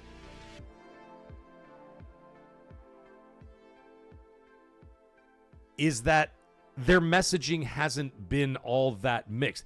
Truthful? No. They've been lying. They tell the truth. They've been saying some nefarious shit and some underhanded stuff that I don't agree with. I will, like for example, I sat at that showcase and was lied to right in front of my fucking face. And I will not forgive them for that shit. However, I don't really care at the end of the day. I'm like, whatever, man. I wasn't going to play State of Decay 3 anyway. Fucking thing looks like, it looked like State of Decay 2.5. I don't care what anybody says. But anyway, I wasn't going to play it anyway because I didn't like State of Decay 2. I played that and I was like, I'm not dissing anybody who loves it. I'm just saying for me, it just wasn't for me. I'm like, all right, whatever. But Senua was a game 100% I was going to play, and they lied to me right in front of my face and said, coming to Game Pass day one. They fucking knew then that it wasn't coming to Game Pass. If they can lie up and down, Defense Force, go right the fuck ahead. You are wrong. Mag wins. You're wrong. Fanboy fatality. You were murdered. They knew then. They were doing it as a selling point. I sat in that chair. Me. Okay? Sitting there. Eating popcorn. The popcorn was really good, by the way. Actually, I had a Gears... They gave me Gears of War. It was actually pretty cool. They gave me a Gears of War boxed popcorn. Me and Lord Sov from the Iron Lords. Him and I sitting there watching that show. I'm like, what a great show. That was awesome. But anyways, the point is this. The messaging was never really mixed between, with the what's it called? With the executives. Everybody seemed to be on the same page, whether they were telling the truth or whether they're lying. At least they were all lying together, or they're all telling the truth together. But they kept the narrative the same within them, and I'm like, you see, that's a good angle. Like I said, whether it's good or not, that's up to your interpretation. I feel I was lied to at the showcase. And that's a lie. But you know what the thing is? Nobody else contested it. Like the other, not like one executive said, well, I don't know if these games are all coming. Or, you know what I mean? Like they were all facing in the same direction. And like I said, whether for good or ill, at least they were facing the same direction. But now what happened last week, when I made my video, is that Booty Cheeks and Matt Ball, I'm gonna have to find some kind of a soundbite for Matthew Ball. One guy says this, and the other guy says this, and all I can think of is this sounds like fucking Phil Spencer, Xbox One, what the hell's his name? The clown that launched the Xbox One. I always forget his fucking name. Donnie D. Yeah, Donnie D, Phil Spencer, Sarah Bond generation, like Xbox One into the series consoles. It sounded like that. You guys remember that shit? I mean, I'm sure you remember that. I mean, a lot of people got PTSD from that, me included. One guy would say this, and all of a sudden, three days later, they would contradict with this, and then 3 days later, they would contradict with this, and then 3 days later, contradicted with this, and you're sitting there holding your head going, oh my God, what are they doing? I can't get a straight answer out of these guys, and they confuse customers, they drove customers away, and then what happens is people lose consumer confidence. You know what I'm saying? Consumer confidence was at an all-time low because they're like, I don't know what the fuck they're doing over there. And when a customer doesn't know what's going on, then people don't want to spend their money there. They're like, I'm not sure about this. I don't even know what the hell's going on. This policy's nuts. What are they doing? This guy's saying this. This guy's doing this. They're doing this. Then they're pulling this back. They lowered this price. They raised this price. Then they lower this price. Then they raise this one. Like, what the fuck? Right? And so that was the problem. And it seemed like for a short period of time, when Asha came in and Phil and Sarah Bond were both let go, not retired. Retired. No, retired. It seemed like it was all facing in the same direction, at least. Like I said, the semantics of that is a whole different story. But either way, you can't tell I'm a little bitter about some of that stuff. But the thing is, at least they were facing the same. Now all of a sudden they're going back to that playbook of the previous management, and I'm like, don't do that. When you got Matthew Ball coming out saying, listen, we're going to start exploring more exclusives, more of this, we're going to look into that, because why would people invest into an ecosystem if they don't have a reason to be there beyond services and whatever else, right? And all that jazz. And, you know, you could have just said that. And if you left it alone, you would have left it alone. It would have been just fine. Don Matrick, yeah, thank you. Thank you, King. You know what I mean? They could have just left it alone. But no. All of a sudden, 4 days later, Matt Booty comes out and does his interview with Games Radar and says something that kind of it didn't fully contradict it, but it did poke a hole into it a little bit too much.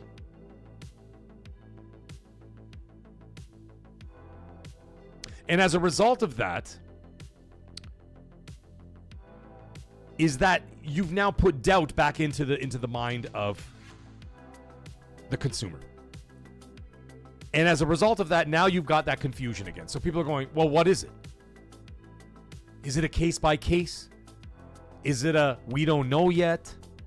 It doesn't sound confident. And the thing is, when you're trying to sell a product, you got to be confident. Like, you know, if you guys have been, I'm sure you guys have done this. Have you ever been to like a used car salesman, you know? Okay, I know there's like, you know, your stereotypical like Hollywood used car salesman, you know, sleazy guy comes out with the one gold tooth and the leisure suit from 1983. I'm not talking about that, but they come out with confidence. A salesman comes out with confidence. They come out, they look you right in the eyes, they shake your hand firmly. What's up, Ghostbusters? How you doing, man?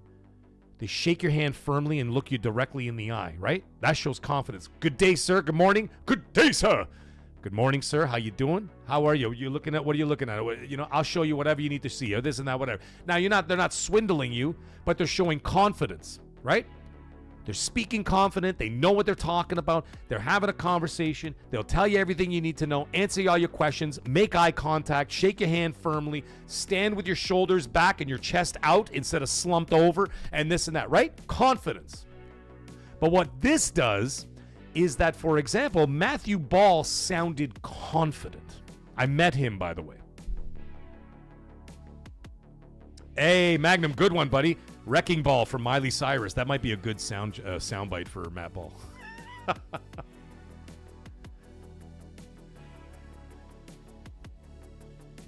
So the thing is that Matthew Ball sounded confident. I met him in LA. He is a very confident man. Like, he's like right there. He's like, hi, how are you? Nice to meet you. Your name? Yeah. Oh, yeah. Very nice to meet you. Yeah, Matthew Ball. Yeah, this and that. And he goes about his business. And you could tell he's business. So when that man came out and said what he was going to say, he said it. Right? End of story. Then you get, IGN, they're all taller than me, okay? Matt, he's asking in the chat, he goes, was Matt Ball taller than you? Dude, they're all taller than me. Everybody's taller than me. Let me tell you something. I'm not exactly a midget, but for some reason, everybody's a friggin' giant compared to me. Matt Booty is like a friggin' giraffe. When I met him at FanFest, I think he was eating the leaves off the trees, like right in the side, like this. He's eating the trees with his booty mouth. And I'm like, hey, Matt, nice to meet you. I'm like screaming because he's like 18 feet higher than me. Anyways, he said what he said about how they were going to talk about exploring exclusivity and this and that for future franchises and whatever else, and because people need a reason to be in the ecosystem. Great statement, right? That's a great statement. That gives confidence to an Xbox consumer. As a consumer of Xbox, you know what? That's all right, cool, whatever. Whatever you end up doing, that's cool. But I like the statement. The statement's a... And then 4 to 5 days later, like I said, with Games Radar, Matt Booty comes in and he says his little thing and says, well, they shouldn't really focus on first party too much because we're not really sure and this and that. Or whatever. And then immediately you put LA Noire doubt right into the situation. Doubt. Right? And by doing that, you literally reset the cycle back to what was happening during the Phil Spencer, Sarah Bond era. You put it all right back. Now, Hadouken said something in the chat. He goes, what the hell did he say? I wanted to read that. Oh, he goes, Booty's job is not strategy, so what he says in regards to exclusives means nothing. It's not about that, Hadouken. I understand what you're saying, brother. I understand what you're saying. However, it doesn't matter what he could be the fucking janitor. The problem is he said it in an interview and now it's in people's heads. And that's going to be the basis of my video tomorrow. The basis of my video, I was supposed to do it last week, but I wanted to sit on it a little bit because I had some more ideas I wanted to talk about. And I finally got it all, I got it all worked out of my noodle, so I'm going to do the video tomorrow morning. And what it is you've created an image problem. So that's the problem, Hadouken. They've created an image problem that they seemingly shed that problem. Now, they have been untrustworthy in other ways. That's fine. But I'm talking about the front-facing part of the company was still sending some kind of a message out there, regardless of what happened with those games at the showcase and whatever else, and the selling of the companies and blah, blah, blah, blah, and the layoffs and all that stuff. We've already talked about that a million times. However, by doing what... I know it seems like I'm making a bigger deal out of this than it actually should be, but the thing is, it is a big deal because now you just made people go, fuck, here we go again. And then everybody just turns their back. Remember like Goodfellas? Now I gotta turn my back.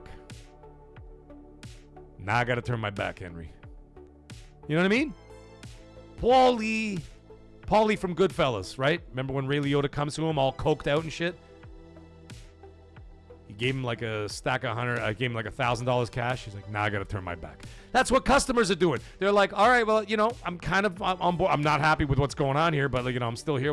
And then people are like starting to get interested and like, oh, let's see what they got. Let's see what Xbox is going to do here. And all of a sudden he says that, and now people are like, I got to turn my back. And they're like, all right, same old shit. And then whatever they were building towards, they went right back down.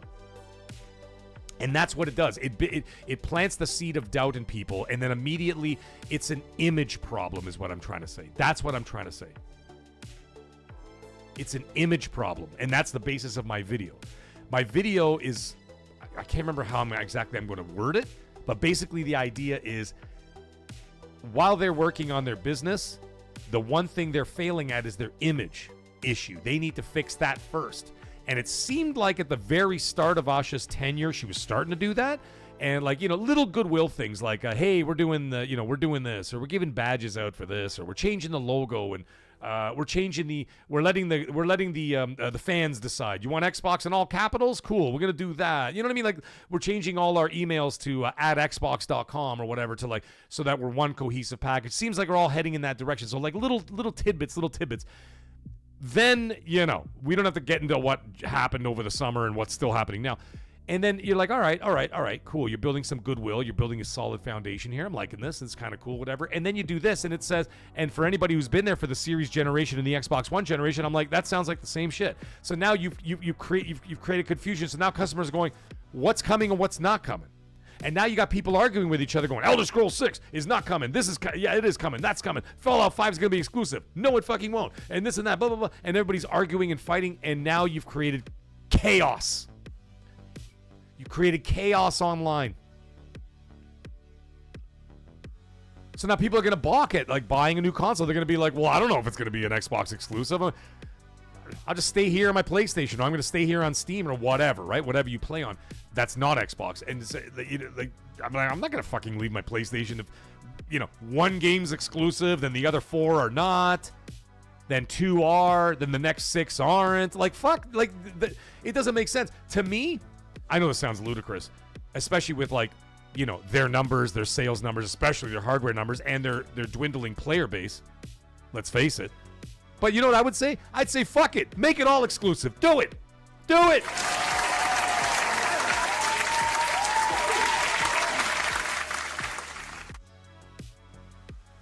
Just do it. Make it all exclusive. IGN Gaming, I am going to address that. The thing with when I'm on XNC, first of all, do not come. Yeah, do not come. Do not come. Do not come. I'm gonna come.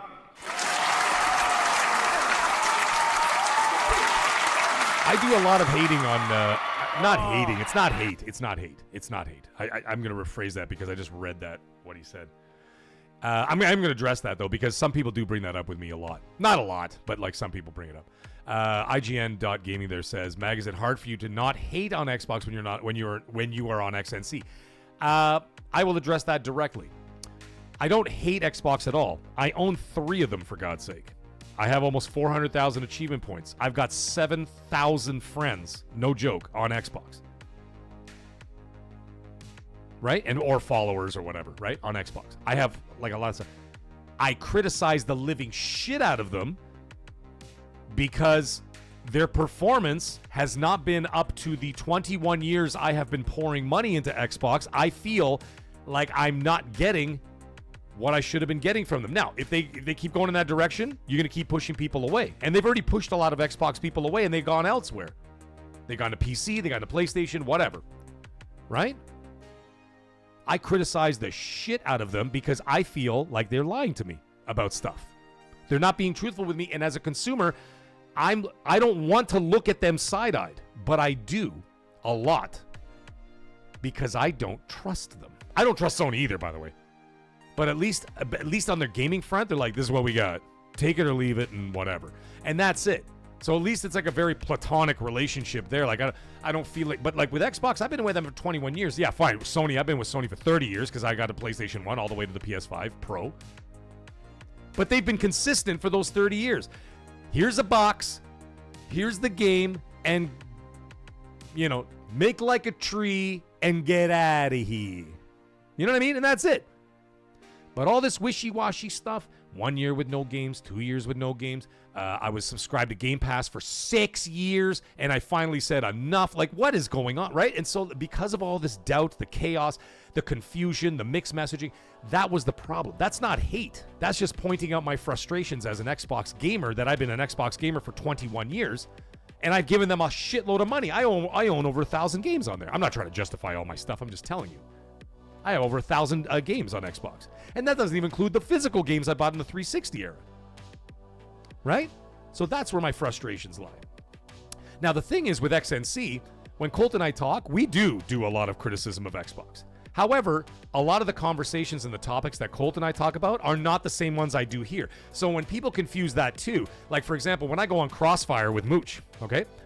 Once in a while, like, you know, once every couple of months, I'll go on there as a guest or whatever. He invites me on. He's like, hey, man, you want to come on the show? I'm like, yeah, sure, whatever. The questions are different. And that's what some people do. Like, oh, you say one thing on this show and you say another thing on this show. I'm like, because the questions and topics are different. Jesus Christ. Like, how hard is that to understand? If Colt asked me the same, and this is what I try to tell people. I'm like, if Colt asked me the same questions that Mooch asks me, I would answer them the same way that I'd answer them to Mooch. You see what I'm getting at? And then my show, they're my topics, and I talk the way I talk, and that's just the way it is. So, like, it's not the same. Like, you know what I mean? Like, there's a difference in the terms of the way, like, you know, we approach topics or events or whatever. You know, and I don't sit there like this all goody two-shoes on XNC. I say a lot of pretty nasty stuff on there. I piss a lot of people off in the chat on a regular basis. So I wanted to answer that directly, IGN. I hope that answered your question. But anyways, I didn't want to harp on this whole mixed messaging thing too much. I just want to say it's unfortunate that happened, and it may seem like I'm making a bigger deal out of a small thing, but it's not a small thing because now you've created that doubt in people's minds again, and everybody's talking about it again. And I'm like, man, you're almost out of the woods with it. Thank you, Ironstorm. I'll read it later. You know what I mean? And that's the problem. The problem is you almost got out of the woods with the mixed messaging stuff, and now you threw yourself back in the bushes with it. And that's all I was trying to get at. It's unfortunate to see it, and I think that if someone's going to make a conversation about something or policies or whatever, please, I implore you, make it just one person. Glitzer. That's what I'm getting at. One person phrases a question one way, I'll answer it. If someone phrases it another way, I'll answer it that way or whatever. That's what I'm saying. Anyway, the point is that, at least in Xbox's case, specifically, because we're talking about them, is that just have one person be the voice and have one answer.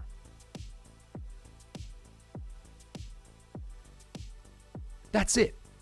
You can't have two people saying things that are contradictory. It doesn't work. Magnum, you better be there next time I'm on there. So you know what I mean? That's what I'm trying. That's all I'm trying to get at. That's all I'm trying to get at. Have one person make the bloody answer. That's it. Because then all of a sudden somebody else chimes in. If I was Asha, I'd be like, "Hey guys, come on. Can everybody come in the office for a second? Everybody, come on. Yeah. Shut the door. Shut the door, boo. Yeah. Shut the door. Sit down, Matthew. Matt, sit down, Matthew. Yeah, are you over there? Gandalf, come in. Put the staff down. Take your hat off. Take your robe off. You know. Fool of a toque. All right, calm down, Gandalf. Everybody, just sit still. Hey, Rambo, how are you? Okay, is the door shut? Okay, good. Hi. And then Asha comes in. Asha Sharma wins. Fatality. And immediately I'd be going, okay, from now on, Matt Ball says whatever public, whatever the hell, any kind of public relations stuff goes through Matthew Ball. If Games Radar wants an interview with Gandalf, it doesn't happen. If he wants to talk to Matt Booty, it doesn't happen. If Games Radar or IGN or Kotaku or whoever, Metro.uk, whoever wants to talk to them, they talk to Matthew Ball from now on. Or it comes from my lips. Otherwise, you're fired! What? Just everybody else, just shut the front door. You got it? Everybody got it? Satya Watson. Satya Nadella. And she's like, get out of here, Satya. We're not talking to you. Okay. And he walks out the door. Okay? Just shut up. He does all the talking. If anybody has anything to say or they have any policy things or changes or amendments or whatever, they come through me and then they go through Matt. And not Matt Booty, Matthew Ball. That's what he does. And that is how you do it. He is the one voice and the single voice only. You can't have Games Radar pull another dude. You know what it's like? If you guys watch like those real crime videos. Hey, Furious Legacy, how you doing, man? If you guys have watched like those real life crime videos like on YouTube, I love watching that shit. You know, like when they like someone commits like a horrible crime or whatever, and then like, you know, they have like the body cam footage of like the cops going through the house of like, we got a dead dog, and then like it's like, oh, we got a body here, and this and that, right? And then they arrest the suspects. And they have like two suspects. There's like a boyfriend and a girlfriend or some shit. And what do the cops do? Seamus, how you doing, man? Jay Silver's in the house. Just get Booty out of there. Anyway, what do the cops do when they get their suspects? Did they put them in the same room? No. What do? They put one in that room, and then they ask a question.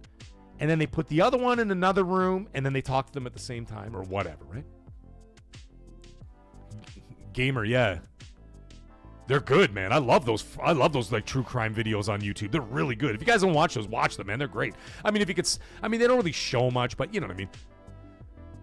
Like a lady's got like her dead husband in the trunk of the car, and she got stopped by the cops because she had like a broken taillight or something. And then she's acting all shifty in the car, and they got the thing on, and they're like, what's wrong? You seem a little bit shifty. You all right? Or this and that? And all of a sudden, one of the cops goes, there's a drop of blood on the windshield. And they're like, ma'am, can you get out of the car? And then all of a sudden, they discover the body in the trunk and shit. I love those videos. They're great. But what do? They talk to one suspect there in that room, talk to another suspect in that room. Why? Because it breaks up the story. right? So one guy's saying one thing in the other room, and then this guy's saying something in the other room and fucks the whole alibi up. And that's what's happening here. You got Matthew Ball in this room saying one thing. You got Booty over here in this room saying another thing. And as a result of that, you're getting two different stories. But if you only had one suspect, Matthew Ball, he's the only one who talks, then you're going to get one story. I did see that one too, Ghostbusters. That was effed up, man. Dreadhaven, how you doing, man? Divide and conquer, Dreadhaven, is exactly. I'm doing well, Seamus. Just like, the media, just like the cops, they divide and conquer. Exactly. If you have one voice, you have one story. That's it. That's it. That's all I'm trying to say about that. The media is definitely not our friend. Deceiver, they're going to arrest Mag for being a pony. All right, let me refill my water. We're going to take a 2-minute break. Don't go anywhere. I swear to God, if I see those viewer numbers go down in like the minute and 15 seconds I'm going to be gone, I'm going to be pissed when I get back. I'm just going to go refill my water. Be right back.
All right, I'm back. Everybody keep your pants on.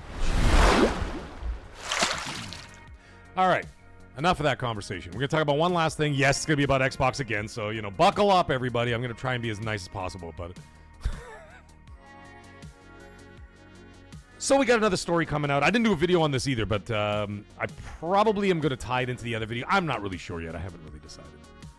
However, I'd like to collect my... Yeah, you can't leave, Mag. I'd cry. 100% I'd cry. I'm a very sensitive person.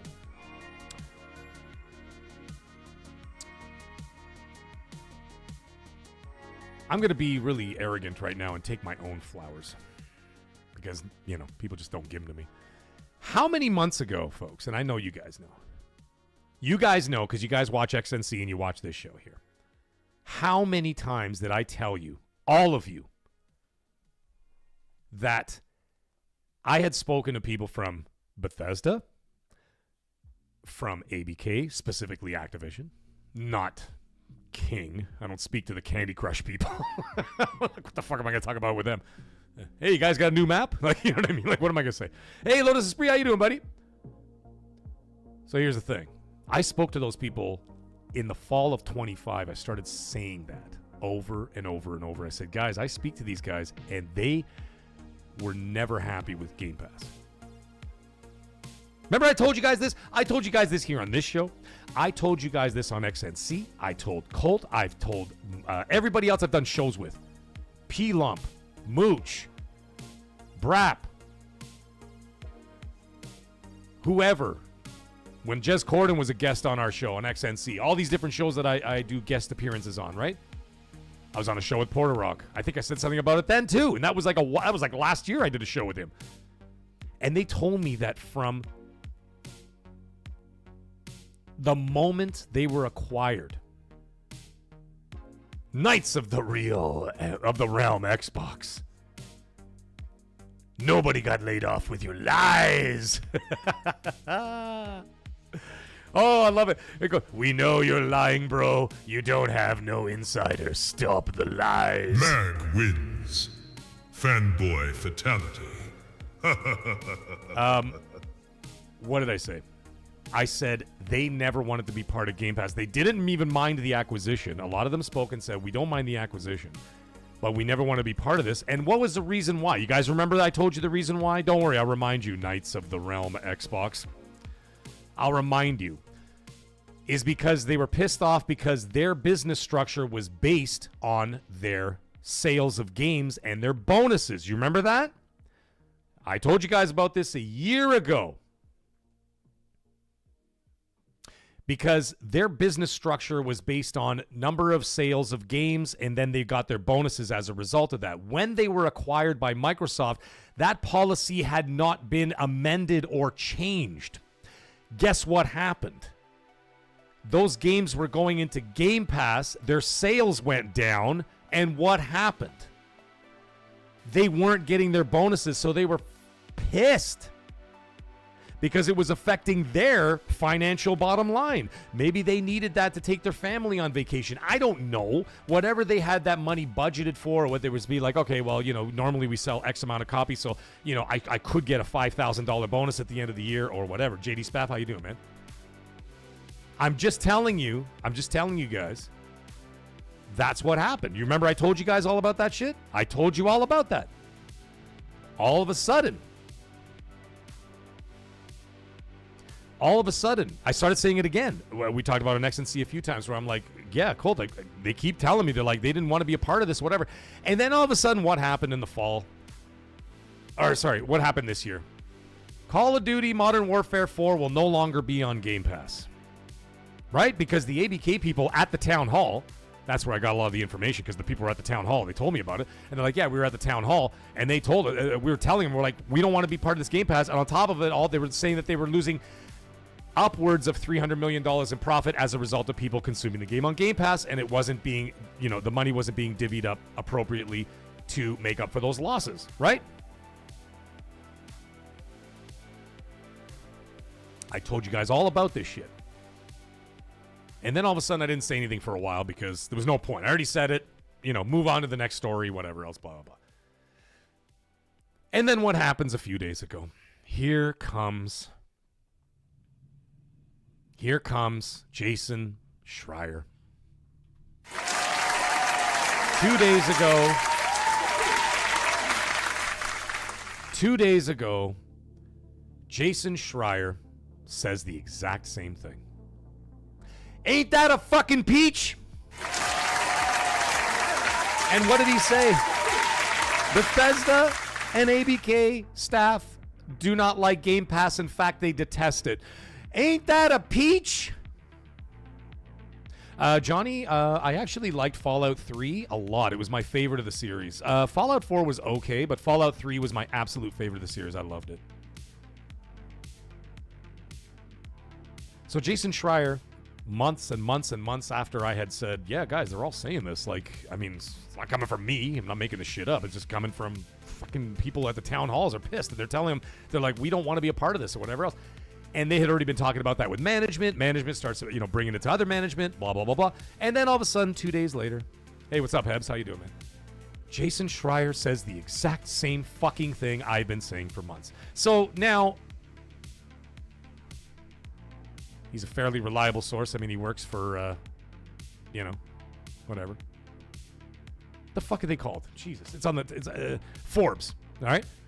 So he's not going to, have some fanboy nonsense on his writing for Forbes, for God's sake, right? Deceiver. I pay no attention to that stuff. AK, what are you doing, man?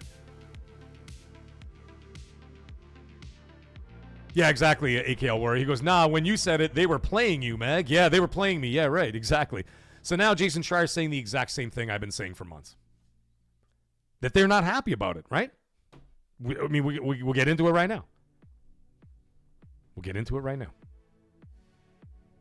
Now, one of the reasons, as I'd already previously mentioned, was, of course, their bonuses were based on performance of sales. Now, what Jason Schreier says here, says Xbox studio leaders absolutely hate Game Pass. He goes, quote, there are a lot of people out there in studio leadership within Xbox who absolutely detest Game Pass and think it has destroyed. This is a quote from him, by the way, not from me. Who absolutely detest Game Pass. I didn't hear that. They just said they weren't happy about it because it interrupted their business structure and bonus structure. Who absolutely detest Game Pass and think it has destroyed the value of their games. Think it has taken away the value from all games in general and has been a detriment to the games industry in those people's view because of how it devalues games. Okay, so that's a different angle. It's about devaluing games, but to me that still comes across as a devaluation. That's a word I'm going to use. A devaluation of games still translates into, if the games feel devalued to the consumer, then they're not purchasing them. They're going to consume them on Game Pass, whatever. They're not purchasing them. As a result of them not purchasing it, they're not going to be getting their performance bonuses based on sales. Pretty simple as that. I mean, once again, I have to harken back to Call of Duty. Call of Duty Black Ops 7, I'll buy it, wasn't a very good game. It was a passable Call of Duty. I mean, I've played worse ones. I think that Call of Duty, what the hell was that one? Oh my God, it came out like 3 years ago for it. Vanguard. Oh my God, that game was so friggin' bad. I still got the platinum on it because I have to finish all Call of Duties, like just the way I am. Even on Xbox, like all the ones I own on Xbox, I got 1,000 out of 1,000 on almost every Call of Duty that I own on there. The only ones I couldn't do, by the way, was World at War. Holy shit. If you guys haven't played World at War on veteran difficulty, you don't even know what torture is, man. It is torturous. All right, Ghostbusters, have a good night, man. Thanks for being here, brother. And Vanguard was awful. But like I played bad Call of Duties, but like Black Ops 7 was pretty bad. Even the multiplayer was like passable at best. It was like it wasn't really that great of a game. However, they were bitching going, "Yo, we are losing a lot of sales here. This is crazy. It's crazy." You know what I mean? They're losing all these sales in the game, whatever. And what happens? What happens like a few months later? They announce it's no longer coming to Game Pass, right? Because they made their voices heard more than Bethesda did. Oh! But the Bethesda people are still bitching about it too. Now Jason Schreier's coming out and saying fairly the same thing. It's not about the bonuses, it's about the devaluation of games. However, like I said, I'm tying it in of the devaluation of games results in lack of sales. That doesn't help the situation. So I don't know. Now this lends credence to what Colt and I were talking about last night. Like he had a proposal. Whether you agree with it or not, it's entirely up to you. He had one proposal. At least he had a proposal. He's like, what if they took it off day one, and then put it on there like 6 months later, whatever. And I said, you know what? That's not enough because people will wait 6 months. And then he rhymed off a bunch of games to me. If anybody didn't watch XNC last night, he was rhyming off games to me. He goes, okay, Mag, what would you play in Game Pass and what would you buy? So he's rhyming off games. He's like Outer Worlds 2. I'm like, Game Pass, I wouldn't buy that. It's not my jam. I didn't like Outer Worlds 1. He goes, all right, Gears of War. I'm like, I'd buy it day one. If it wasn't in Game Pass, I'd buy it day one. I'm buying Call of Duty day one. It's not in Game Pass. I have Game Pass till November. Right?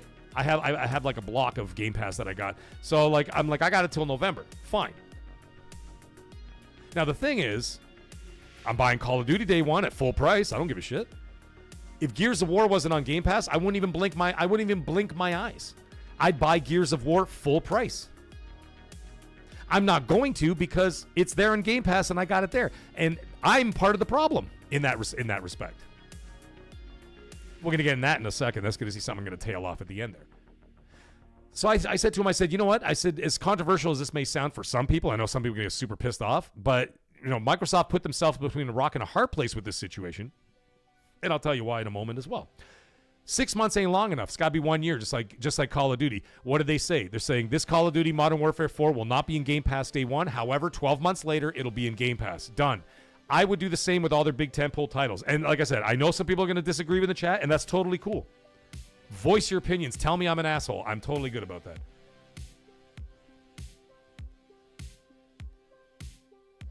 tell me I'm wrong. It's fine. Or you're not wrong, but just say, hey, I disagree with you. But I'm saying if you're going to make a radical business move and say, hey, we're going to make one last ditch effort and try to build this damn ecosystem back up to what it used to be, I would do that. Now, here's the other problem, though. Here's the other problem. I've spoken to a lot of Xbox people who all said, if they remove day one, I'm out. So now, what do you do?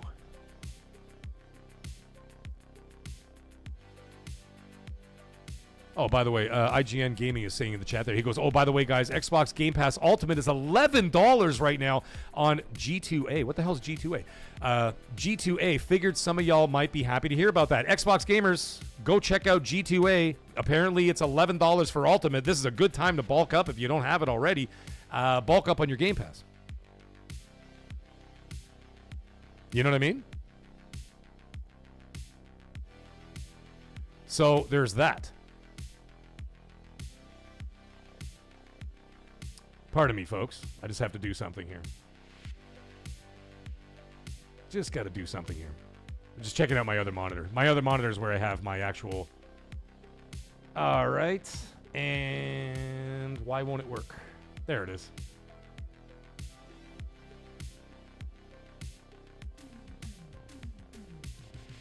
There you go. Knights of the Xbox Realm is gone. Yeah! Hey man, it's fine to disagree with me, but then when you start calling me names and calling me a moron and what are you talking about, you moron, and this and that, whatever, then you're out. I don't give a fuck. You're out. Anyways, you won't be hearing from him. Anyhow, yes. So Little Evil saying G2A is fishy. That's a little weird. Yeah, I think a lot of other people, Bespoke, a lot of people blocked that guy. He's a fucking troll. In the dungeon! Turn around in the dungeon! I saved that button just for that. It's not often it happens. Here, I'll do it again. I'll do it again. In the dungeon! Turn around in the dungeon! Anyways.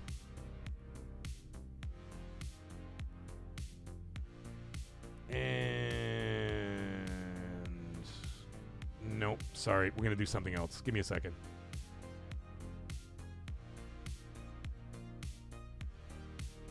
All right, he's gone. He's done. There we go. It's over. Anyhow, hey, Stick Flare, how you doing, man?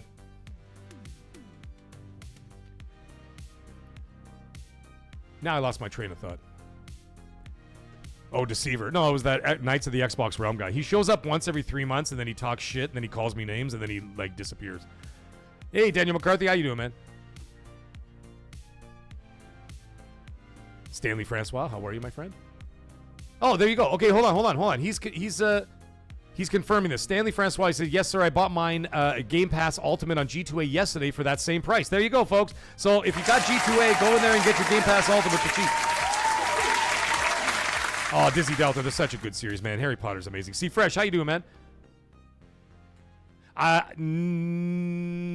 No, Fable's not the last day one game. They still got Clockwork Revolution, and that's still a console. That's still at least for now, I guess. I mean, they said it's a console exclusive, like Gears of War, so that's still there. $14 Canadian for the same thing, by the way. Father Alex is saying in the chat, he goes, Mag, G2A has Ultimate at the lowest, $14 Canadian. So $11 US, 14 Canadian. If you are a Game Pass gamer and you're in this chat right now, go there now and bulk up and take advantage of it, man. Why not? Like, fuck. Take advantage of it. But anyways, this is what I'm thinking.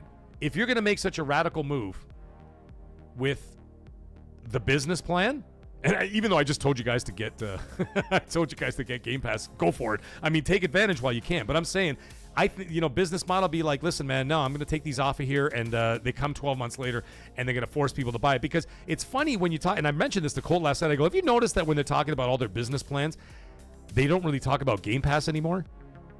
They don't focus on it as much. Like when they have their conversations, they're talking about exclusivity. They're talking about getting more people in the ecosystem, selling more hardware or whatever. And very rarely do they mention Game Pass. Have you noticed that?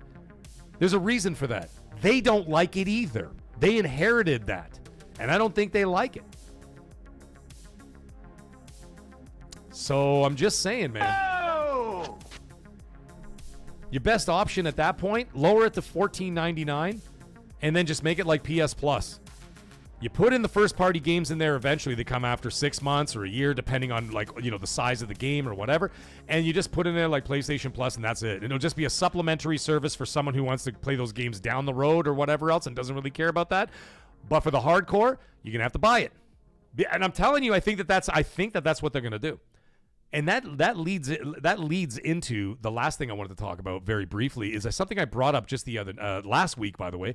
And someone reached out to me with the same concern, and someone actually very prominent in the Xbox division, not like upper management, but like it was, anyways, said that they voiced the same concerns and like thank you for talking about that. And I know somebody else reached out in the comment section and said thank you for talking about that because I was afraid of that and whatever else.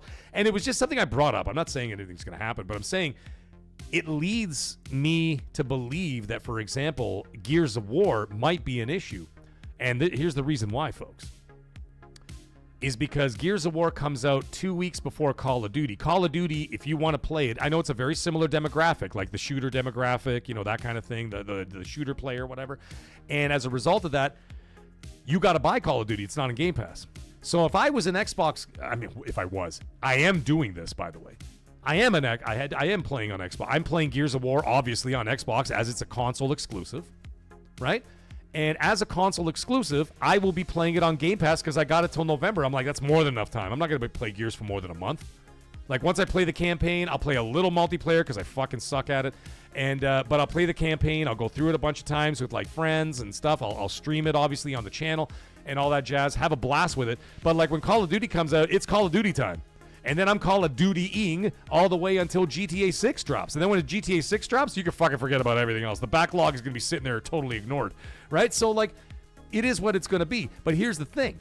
If you're an Xbox gamer and you're facing that choice and going, okay, Gears of War, I can play it on Game Pass, but I can't play Call of Duty. So I'll buy Call of Duty and I'll play Gears on Game Pass. That's the most financially feasible option for me. Now, there's obviously going to be the people who are hardcore, be like, fuck it, I'll buy them both or whatever. I'm paying the premium and I'll play it 5 days early, but you're still consuming it on Game Pass.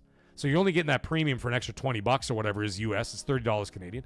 And so, like, you got that going. So people are going to be like, all right, I'm going to consume it on Game Pass and I'm going to buy Call of Duty. And they come out 2 weeks apart. The problem is this. That's right, Furious. Hit the like button. The spick and span. Why are people insulting people over video games? Oh, dude. Welcome to my life, brother. Hey, Otaku Shaku. How you doing, brother? I didn't even say hi to you. I saw you earlier and I forgot to say something. Fuzzy Tomato, I didn't know if I'd talk to you. But I'm saying hi to you now, my friend. See fresh.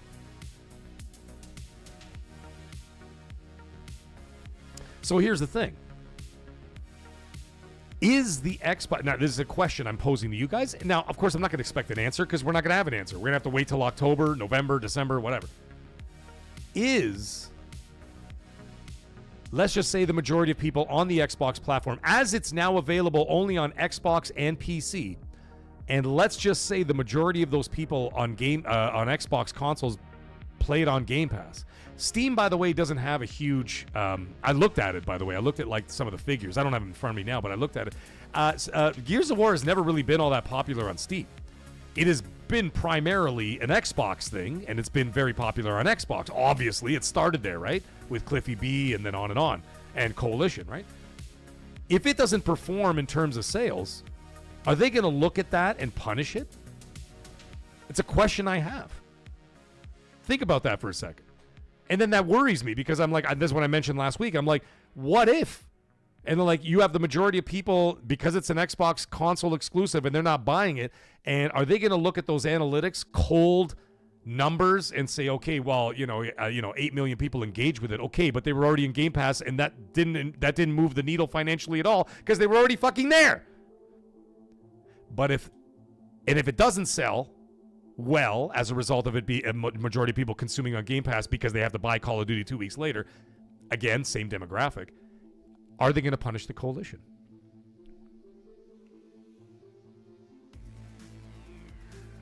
It's a question I want you guys to think about. over the next couple of months, because when it drops, I'm going to be watching very closely. And I'm not going to fucking listen to their bullshit. Well, 7 million people stared at the tile. Fuck off with that. With that metric means nothing. Sales.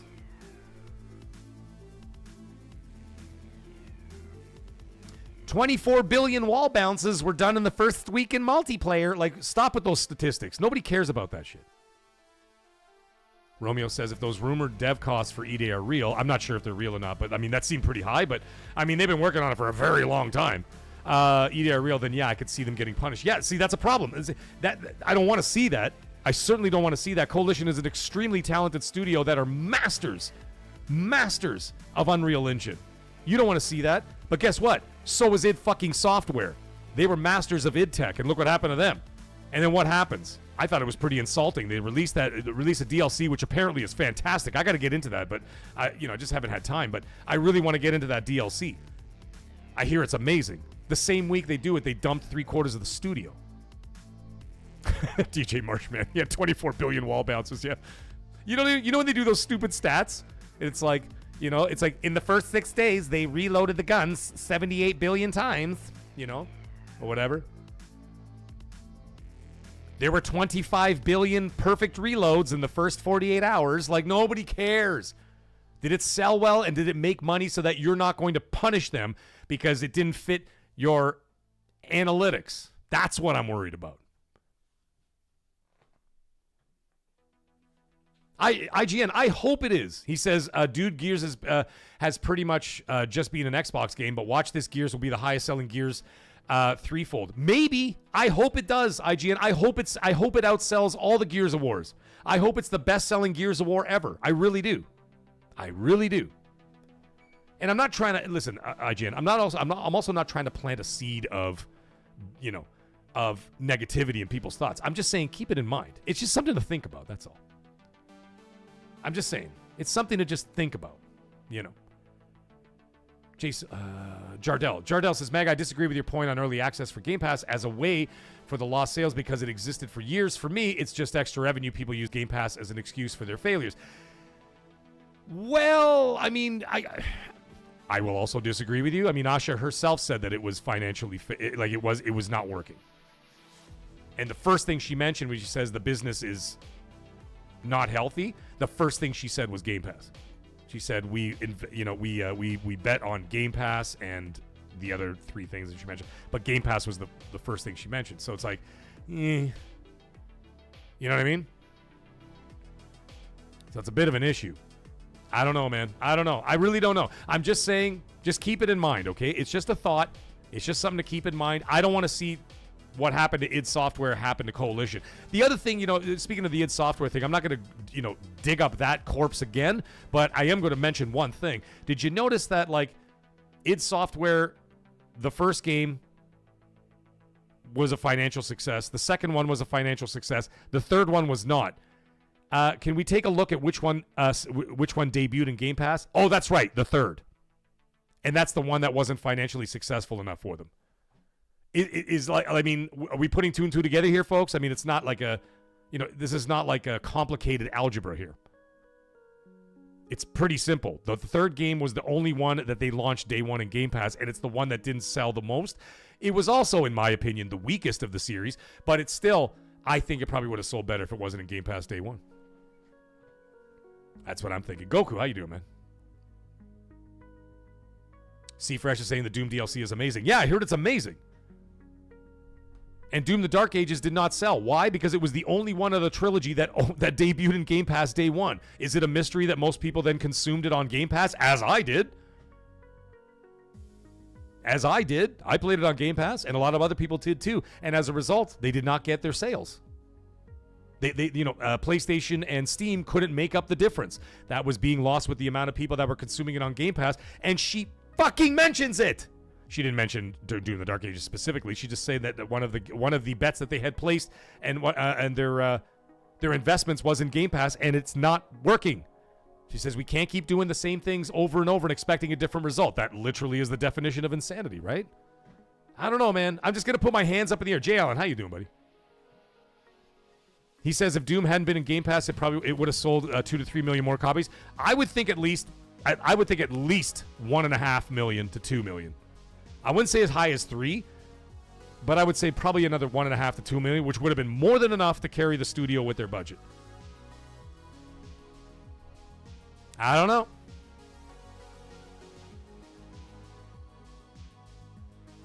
So you see what I'm getting at? I don't know. Like I said, you guys can have your opinions. Of course, it's totally fine. You know what I mean? That's what we do here. We all have differing opinions, and it's totally cool to have a... Hey, Matt, how you doing, man?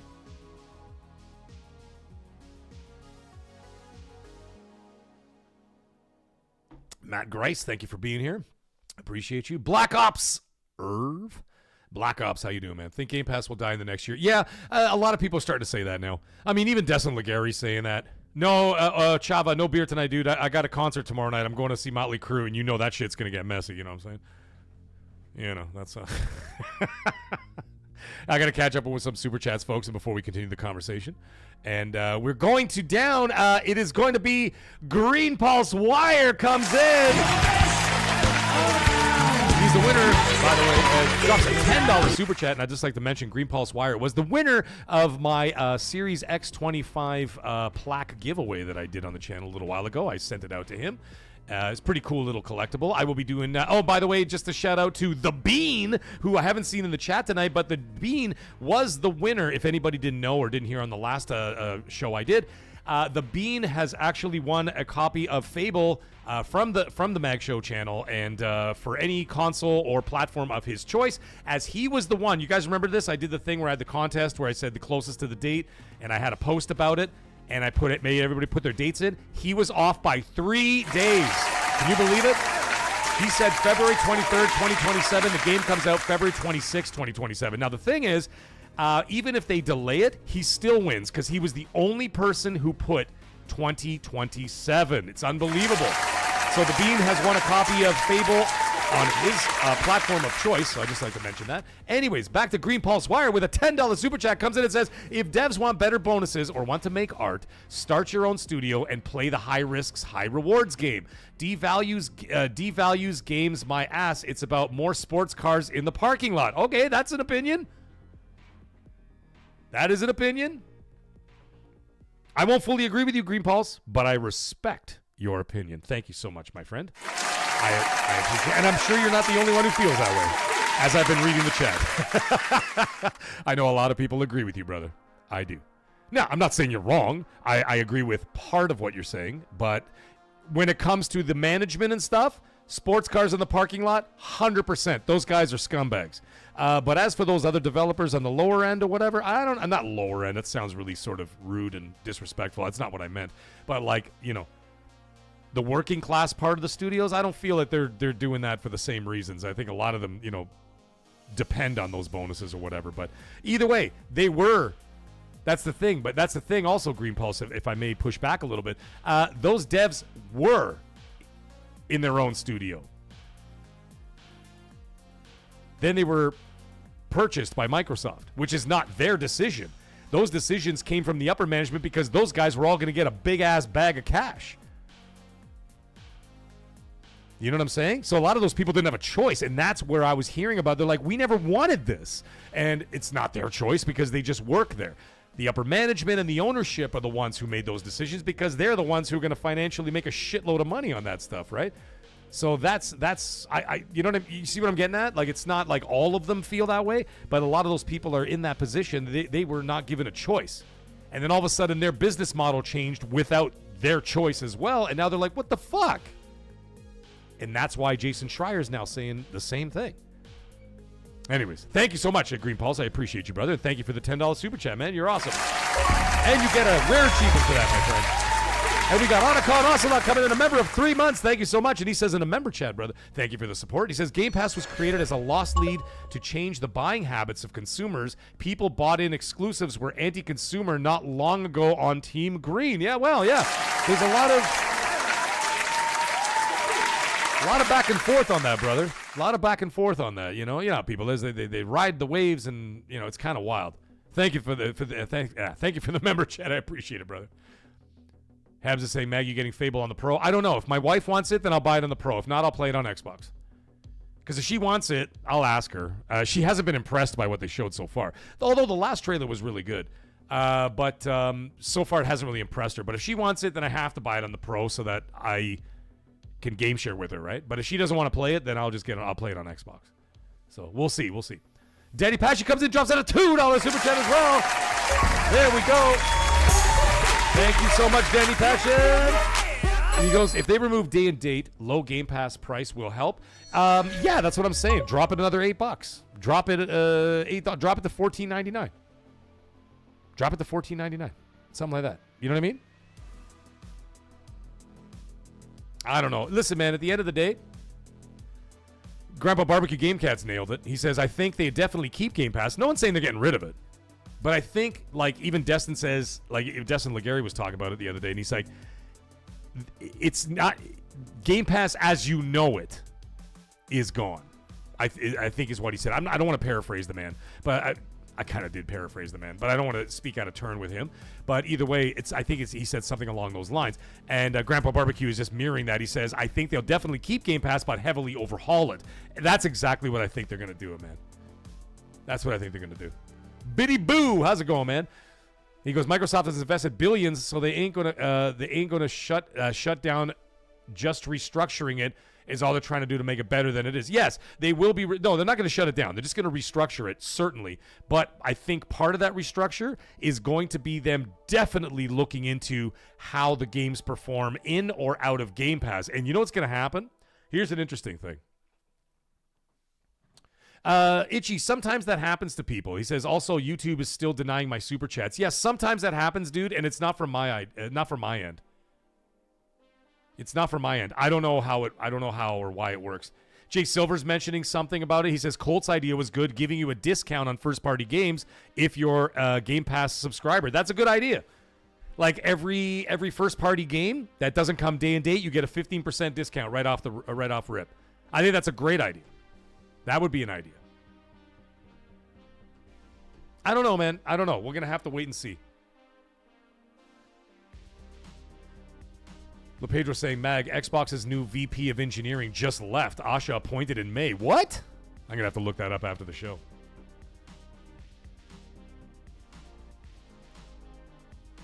Yeah, Magnum is not wrong. He says, Game Pass was Phil's blue ocean strategy to get people to move to Xbox Series. Then they pivoted to everything as an Xbox and all went to shit. Yeah.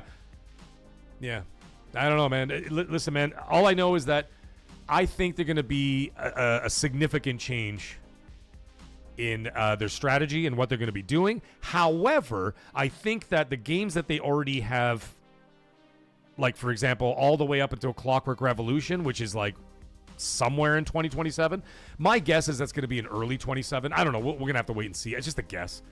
But Fable's going to be in there. Clockwork Revolution's going to be in there. And I think that after that, that's when you're going to see the change. So I think they're going to keep... You know what I mean? I think they're going to keep the games that they already announced into Game Pass are going to stay there. And then after that, then I think the change will happen. So I would expect the change not for another year, man. Not for another year. That's what I'm thinking. So I think we got a whole other year. You're still going to get your day and dates up until Clockwork. And then if they have any changes in policy, it'll happen after Clockwork. But again, just a thought. Jay Hales in the chat, he says, the middle ground, they go the way of mobile games. You only get day one on recurring monthly subs. So if you're subbed for 3 months, you unlock day ones. Yeah, okay, yeah, it's an idea. That's an idea, Jay Hill. And like, these are all things that they're probably talking about. He was, DJ Marchman is saying he was a VP in engineering department and an AI startup gave him millions to leave. Oh, okay. Well, there you go. More money, more power, I guess. 1,500, how you doing? Yeah, well, no, that's only my suspicion. That's only my... Oh, Josh Duckwell saying Jez debunked that story about the guy leaving. Okay. 2027, last year of day one games, probably. That is my suspicion as well. That's just a suspicion. I don't have any proof of that. Obviously, nobody knows except for them because I don't even think they've decided. So, Bespoke is saying, I think Game Pass will just become exactly like PS Plus. Exactly. I think that's exactly what they're going to do. And they're going to rely on the sales of the games. It'll be like, all right, Xbox fans, if you want to survive, you got to buy the shit. If you want us to live, we still got to fire another 1,600 people, by the way. We could stop calling it the let go shit, okay? We're not a bunch of fucking babies. You're firing them. They still got another 1,500, 1,600 layoffs coming, okay? So that's coming too, and whatever else. And then they're going to say, listen, man, we have to shave off 3,200 people. We have to sell studios. We have to do this, do that, just to survive. Because King Satya Nadella is not subsidizing Xbox anymore, as they were losing $500 million a year for how many years, right? By the way, Game Pass is part of that loss. So, you know what I'm saying? So, like, they're not going to pay. He's not going to pay for it anymore. He said so himself. He says, listen, so you got to be drastic and do what you got to do to make this thing live. So now Ash is going to come to the community and say, I fired people. I closed studios. I sold studios. We got rid of this and that to shave this thing down, make it more affordable so that we can actually make money and survive. You guys want Xboxes 5? Now you got to buy your fucking games. Buy them, or else we're going to sell to Apple. I don't know. I'm just making shit up. But you know what I'm getting at? That's going to be the next conversation. I think that will be the next conversation. Hey, Jesus, how you doing, buddy? Nice to see you in the chat. It's been a while. So anyways, yeah, that's basically it, folks. That's the show tonight. So I know it was a little bit fiery and a little bit spicy here and there, whatever else. But, you know, for the most part, I think we're all pretty level-headed, you know, about the situations. And I'm glad that we're all pretty, except for the one guy who I had to ban from the channel. And I didn't just time him out. I banned him from the channel. I'm like, I am so sick of seeing that fucking guy. Like, you're gone. You know what I mean? You know? In the dungeon! Turn around in the dungeon! But anyways, everybody else had a pretty level head, man.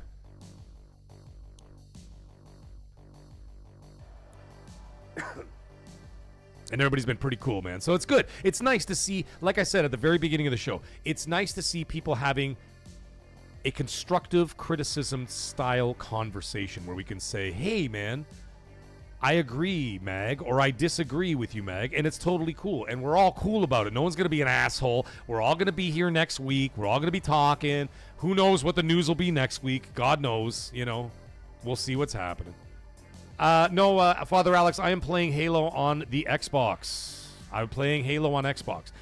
Speaking of which, now that the show is over, thank you guys all for being here, by the way. Itchy, hold on, I want to read something that Itchy said. He said at the start, you talked about men's mental health.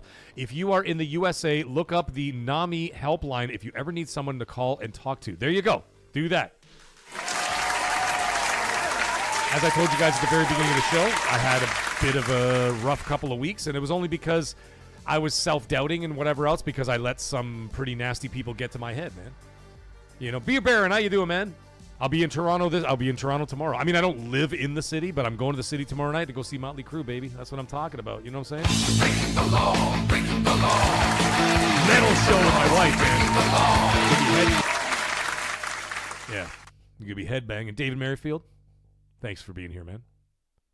So, anyways, yes, it's nice to be able to have these conversations and whatever else, and totally be cool about it, you know. But, anyways, show's over. However, just want to put out an announcement out there. So Thursday, some point in the early afternoon, I'm thinking, Eastern Standard Time, maybe just somewhere after lunch, I don't know, 1 o'clock, 2 o'clock, something like that. And we will be playing Halo Campaign Evolved in there. And I'll see if I can, I think it's up to 4 players, so I'll see if we can get some people want to join any of the maggots on there. Biddy Boo, it's all good, man. You can always go back and just swipe back and watch the beginning. But anyways, yes, we'll be playing the Halo Campaign Evolved on Xbox. So I'll be playing on Xbox this Thursday, somewhere in the early afternoon. And also, again, I'm doing a guest show on Thursday night, 7 p.m. On Mooch's channel. I'm doing a guest appearance on there. But I will be gaming here on Xbox Thursday afternoon, probably around 1 or 2 o'clock. I will post a time and let you guys know what's going on. Any of the maggots, top-tier maggots, get first choice, obviously, and all other maggot and channel members, you guys get choice of getting in there, and we can squad up and play some Halo Campaign Evolved. I will be streaming it right here on the channel, so come check that out. But again, I will let everybody know exactly what time. Friday Night Live, I will be live yet again. It'll be probably around 8 p.m. Eastern Standard. That's usually when I do my Friday Night Lives. We will be playing Halo Campaign Evolved again, and I will be playing with the community. So we're going to be doing some more of that. I may even get squirrely and do it again on maybe Monday morning or something. I don't know. We're going to see. Now, the rest of the week, next week, by the way, I'm going to be away up north. So what I'm going to do, and I'm going to work it out with Ion Storm and Red Wolf and whatever. I don't want to step all over their toes. However, I'm going to be doing the MAGGCAST earlier that day and significantly earlier that day because I have to leave because it's not just me going up north. I have to pick up a bunch of people, and we're all driving together. So I have to leave at 6:30 p.m. Eastern Standard Time that night. So I'm going to be doing the show earlier in the day. So I will do that. So I will let you guys know again what time I'll be doing that. And yeah, we'll take it from there. So anyways, in the immediate future, this Thursday, mid-afternoon Eastern Standard, let's say around 2, we will be playing Halo Campaign Evolved, and then we'll be doing it again for Friday Night Live at 8 p.m., okay? So we'll do that, and then I'll let you guys know what's going on after that. Z-Birdman, thank you for being here for the whole show, man. Appreciate you. And Tugger Nuts, how you doing, man? Yeah, I had to pick it up early, man. There's no way I could have everybody else playing it 5 days early, and I can't. I have to be here on the channel day one. So just Dave, I just got here. It's okay. Just swipe back and pretend I'm still alive. That's all. But anyways, I appreciate every single body. And Neil Gushwa, member for 8 months, comes in and drops a member chat. Thank you so much, Neil Gushwa, for the member chat. He says you're loved, Meg. Well, we love you too. I love you too, and you guys are all the best. You guys are all the best, man. So anyways, great show tonight. Controversial subject, but you know what? Everybody was totally cool about it, and I really appreciate it, man. I really appreciate all the support and everything you guys do for me, for the channel, and for each other. Chava says we're all family. Yes, we are all family. And keep it going. Keep it rocking. And if anybody ever needs to talk to me about anything or whatever, you're going through a tough time and all that kind of shit, you know where to find me. You can DM me anytime. Italian Gangster, what's up, man? Yeah, we'll see you guys all Thursday, all right? So everybody have yourself a great night. Stay magnificent. And we'll see you on Thursday for some Halo. Finish the fight, baby. Have a good night.